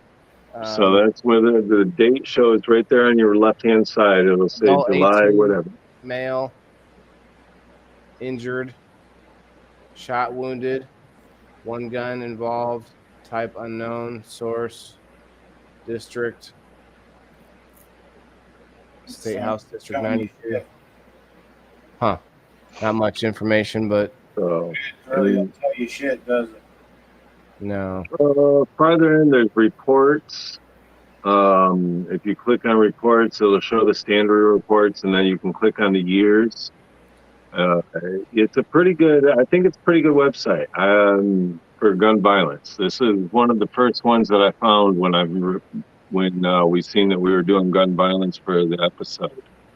So, yeah, and see, when like their number or their definition of a mass shooting or a school shooting, I've seen that be skewed as well. So I'd have to see what that, because sometimes it just as simple as like it's like 3 or more or something like that people as a mass shooting, or there was something about school shootings, like even if somebody if somebody happened to carry a firearm onto school property by accident, like an adult who's legally able to carry, they step on, I forgot, they call that a gun incident, and so they can like skew these numbers and say this many gun incidences, it's just like a different thing to scare you with and stuff like that. So this definitely looks like a good site, though. There's a lot of breakdown.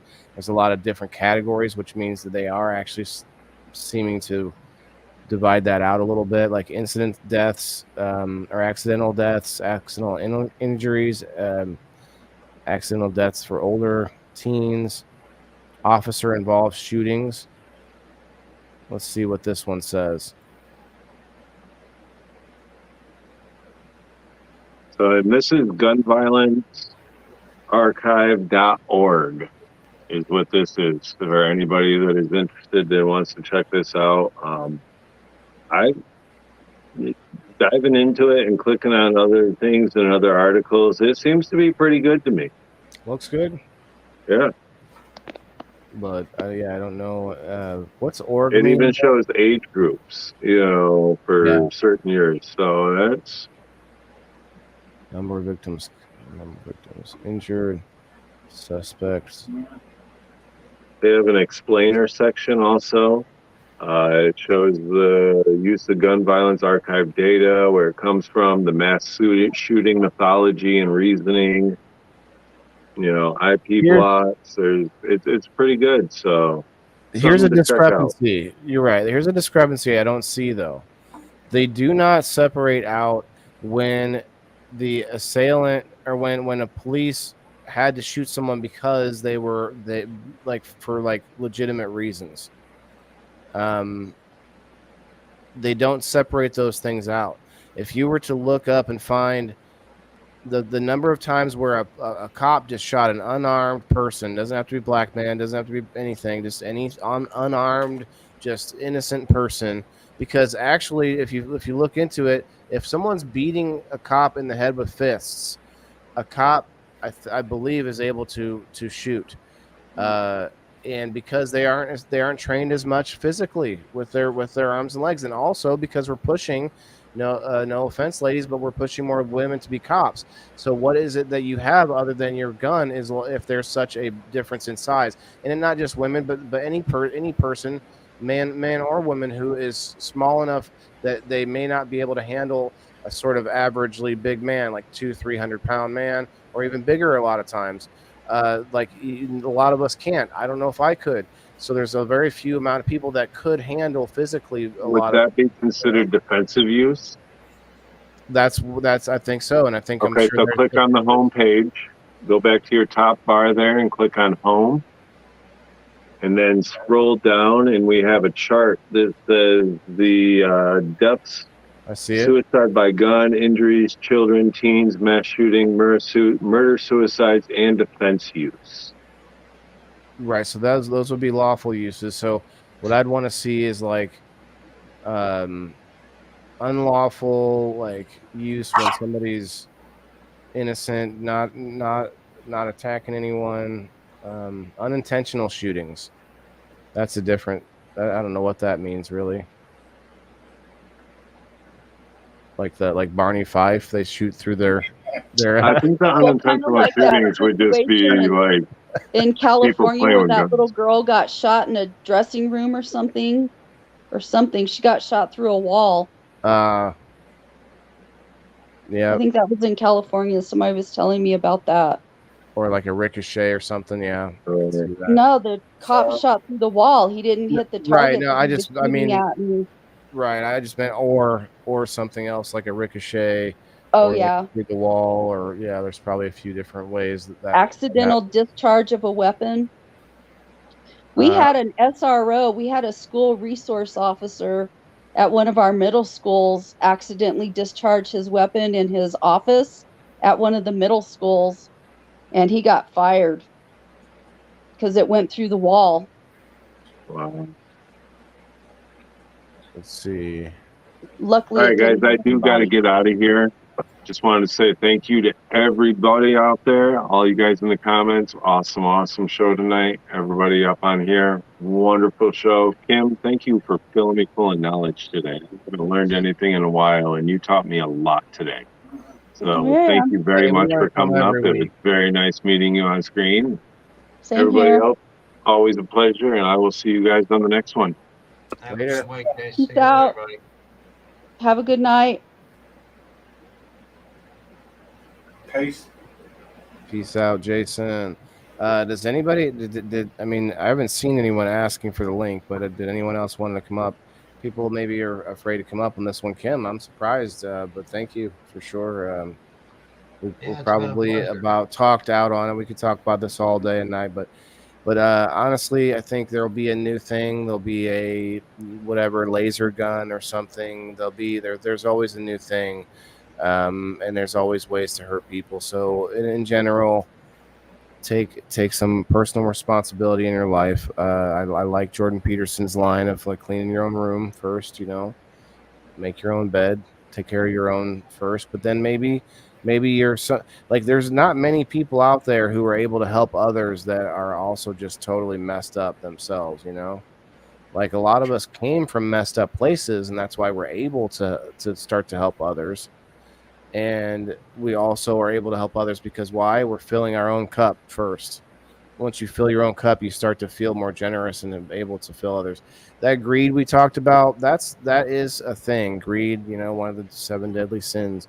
But I think it's also a natural inclination to get away from that if you have good people around you, if you have a good community, if you have people who are challenging you in good ways like we do here. So appreciate that for everybody who have participated. All you guys for sure. Like the oxygen mask on an airplane, when they give you that spiel, they tell you to put that oxygen mask on you first before you help the next person. Yeah. That way you can be there. So I got to make sure I'm on my game before I can be there to help someone else. Exactly. Just like the old, whether you like him or not, Bill Gates trope about how, Bill Gates has lifted many, millions of people more out of poverty than, say, Mother Teresa has.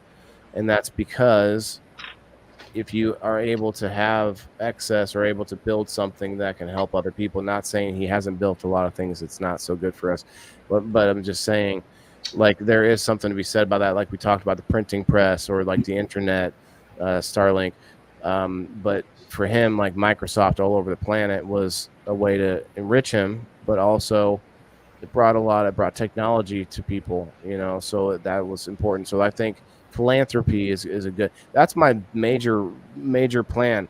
If I'm able to build a business that's financially not just stable but building a profit and having a direction to move towards as far as upgrades or innovating and creating new things in the business, all of that will go towards profit, which will then push towards my plans of helping people in ways where it's like a win-win.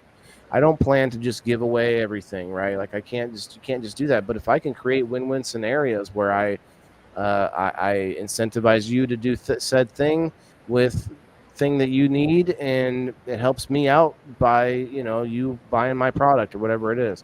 So like real capitalism, where it's like, hey, I have a thing that people need and I give it to them at a fair price. I have plans to incentivize people to do things to where it's a win-win. Like I just said, it's a like for instance, I want to have a cafe eventually in my indoor farm. But I don't want to run the cafe. I don't want to be making sandwiches. I want to give somebody a cafe who has been wanting to own and run a cafe, but like free of rent, but they pay for their materials, they pay for their electric and overhead, they pay for things, but they don't have to pay for rent. Why? Because they're bringing customers to my store. They're also going to use my products. They're going to we're going to interact with each other on a win-win scenario set up the rest of the time. So I believe in that wholeheartedly. So I think as someone who becomes wealthy in a way, what is it? You guys ever heard of Dave Ramsey, where he says, you live like no one else, meaning like you scrimp and you save and you work hard and all those things. You don't eat all this extravagant food. You stick to the plan. You live like no one else because it's hard, so that you can live and give like no one else, meaning so that you can have those extravagant things, if not extravagant, but those, so that you can have stability and you can then give to others because you have an excess. You know what I mean? I don't know how we got off on that subject. I'm trying to wrap things up, but you guys got my point. You guys get my point, though. It's like you have to be able to build something bigger than you in order to help other people. And I hope that is more of a, honestly, it's a selfish thing though, because I don't feel like there's any better high than being able to go into, say, imagine a scenario where you go into a restaurant and you overhear that your waitress, like, has a bunch of college debt or something like that, right? And you, before you leave, you throw a check for like 14 grand on the table or something like that, and you sneak out, real quick and stuff, and you just have this shit-eating grin on your face as you're walking out to your rich guy car or whatever it is. Like, I think it would be so fun to sort of like be able to change people's lives without really trying to like get something out of it. You still get something, you get something out of it because it feels good, but wouldn't that be awesome to just be like, I had a buddy of mine that in 2019 he had overdosed on ice and died, and in his name, I started a nonprofit called ODAT Recovery Solutions. ODAT stands for One Day at a Time. Thanks, Val. And it went for about 3 years. I got a nonprofit, had it all 501c3 and everything like that, and we were doing benefits and stuff like that. We were helping the community best we could, but it just, in a small community, it's hard because everybody wants to see progress before they invest in your cause, even though it's well needed. But if nobody invests in the cause, it's hard to get started and show progress. So it was fights back and forth. We were trying to get funding, and then it just kind of went downhill after my dad passed away, and I couldn't put as much time into it as I wanted to, because about 6 months before that, I had to help him, or got to help him. But it's really hard doing something like that. But yes, you're right. The rewards, of doing something and expecting nothing in return, it's amazing, and it's good to be able to give that out. I mean, and that's really what you get in return, honestly. But I just think that would be fun, not to just throw it around willy nilly, but it's like you see this person seems to be working hard, and finding out that she's like whatever, and that's just sort of like a random scenario I thought of, but it's like I have a lot of plans and ideas and thoughts. Like, it'd be cool to like adopt the oldest kid in the orphanages, like find the 16, 17-year-olds in all the orphanages, adopt them, and you let them know that you're not trying to be their dad, but like you just want to give them like a decent step off into life. You show them your like my compound, the Maccabees Live Market compound, like show them what we do there. Hey, give them a chance. If you want to check it out, if you want to work in the farm, cool. If you like it, if you like what we're doing here, that's cool. If not, when you're 18, see you later. It's been great. I just want to give you a little bit of some kind of a step off into life. But I bet you a lot of them would be like, man, this is really cool what he's doing here. I want to get in on this. You know what I mean? Because like there's going to be a lot of like positive about it. So I'm hoping to draw people in. And if I can help those kids who've been jaded and just like went through so many attempts at family, it's like, hey, we can still be friends. Let's be my friend, and we'll get you going in life as an adult. Yeah, with that being said, guys, let's get moving. It has been a great conversation. We did get into some politics, so hopefully everybody was cordial. I read as many of the comments as I could, so I do apologize anyone if you didn't get it read out. I've read it mostly to myself. Yes, I thought we did a good job with that.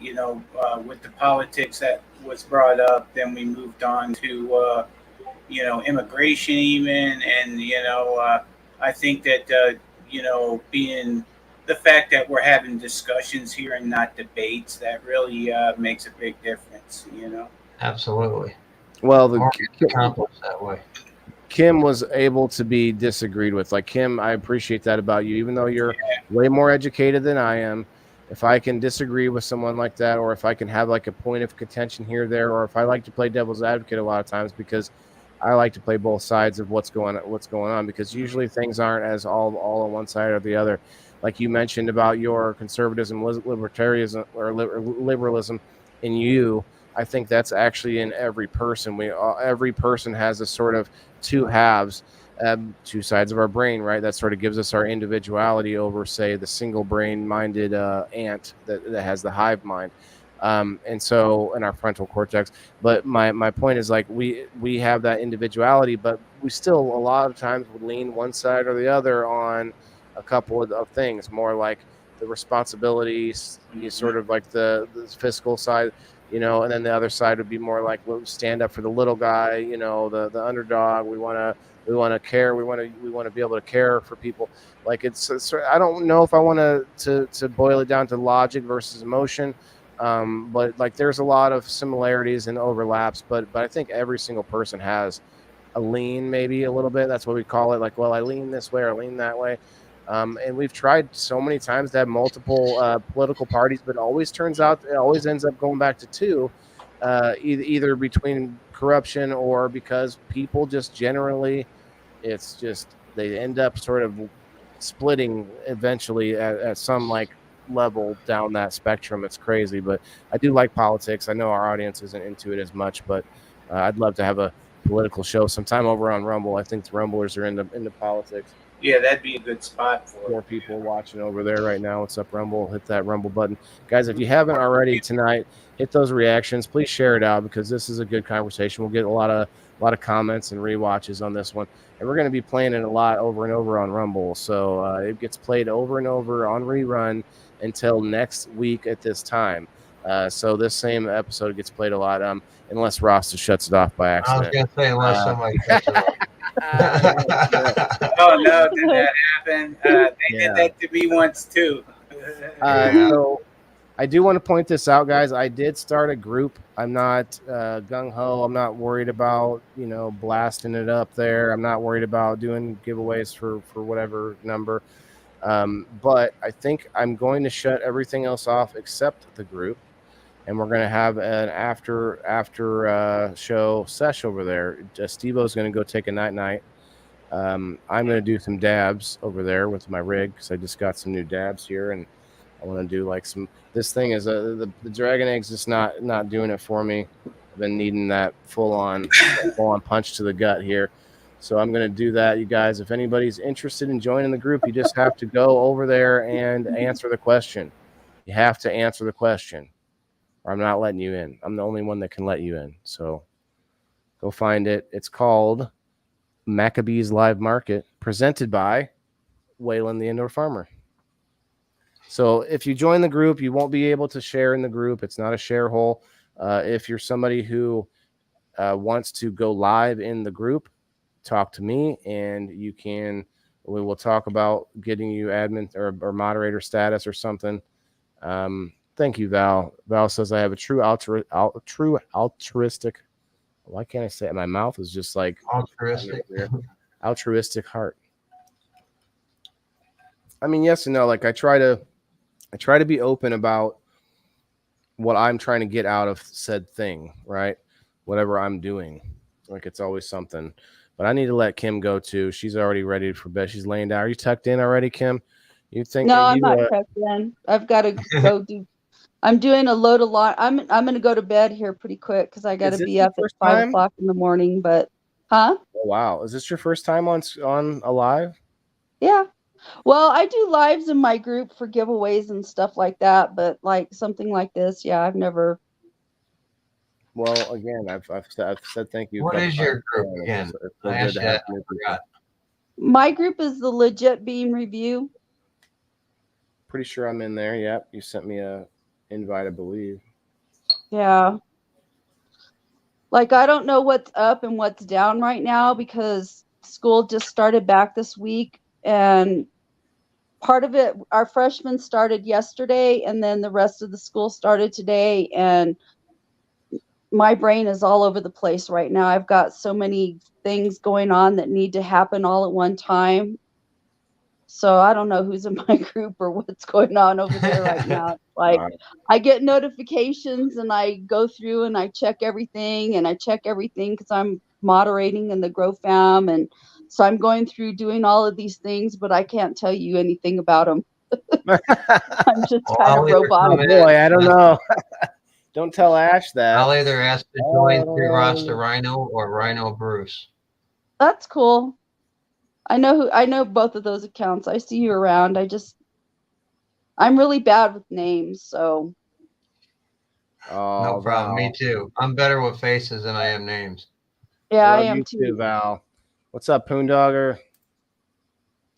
What's up? All right. Well, I'm gonna let you guys go because I've got to use the bathroom. My bladder is letting me know things.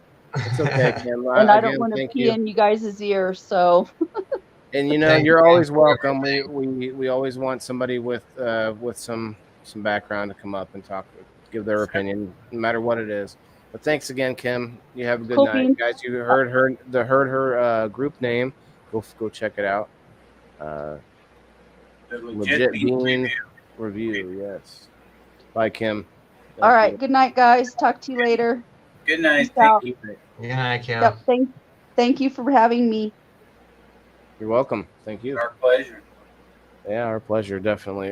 Yeah, so let's I'm definitely gonna rip a couple of bong hits, guys. If you guys are interested in hanging out over there in the group, I better go check to see if anybody's trying to get in. Now, how do I do that? I go to your group, you mean? Or do I just stay where we're at? It's a private group. We're gonna stay where we're at. I'm just gonna shut off everybody. Gotcha. I got someone. That's someone that I'm gonna go get something to drink. I'll be right back. That's someone I don't even know. Are we friends, guy? Why are you here? Love it. All right. All right, Grassroots. You have a good night too, brother. Good night, Grassroots. Thanks for hanging out, bro. I didn't know he was still here. He's got to get up early too. All right, guys, we're gonna go ahead and end the PITB episode number 53, 1 year and 1 week, and then we're gonna head over to the group. I know there's like 20-something, 24, 25 people in there now, but you just have to answer one question to get in, and it's a private group, so definitely come over there and kick it for a few minutes with me. Good night, Rose. Thank you for coming over. Rose, definitely come join the group. Grassroots, Lisa May, I think's in it. Diane, if you're not in there, come check it out. I know a whole bunch of you guys are here every time, man, and I can't thank you guys enough. Like, I hope that you guys feel that we are making enough variety. Like, you see Sir Steve-O and myself a lot of times throughout the week, and whether it be his own show or me doing a show with him not there or us together, I hope it's not just too mundane and too the same all the time, because we change it up. We do different topics, different guests, different things. And next week, guys, check it out on Monday. We got, let's see, I'm going to point out our guests real quick. So I think that's the next time we have guests, unless you have a guest tomorrow, Steve-O. Boondogger says, what's the group? It is Maccabees Live Market. Maccabees Live Market, presented by Waylon the Indoor Farmer. And that would be, let me see how it's spelled exactly for you guys. Yeah, okay. So I didn't capitalize. So it's a capital M, but I didn't. See, my name is actually spelled with a little C and a capital A, Maccabee. But for ease purposes, on Facebook, it's just spelled MCABEE apostrophe S. Live Market, presented by Waylon the Indoor Farmer. So yeah. All right, everybody, I'm going to hit the outro in a second here. If Rasta, do you want to shout anything out we got 15 people watching now.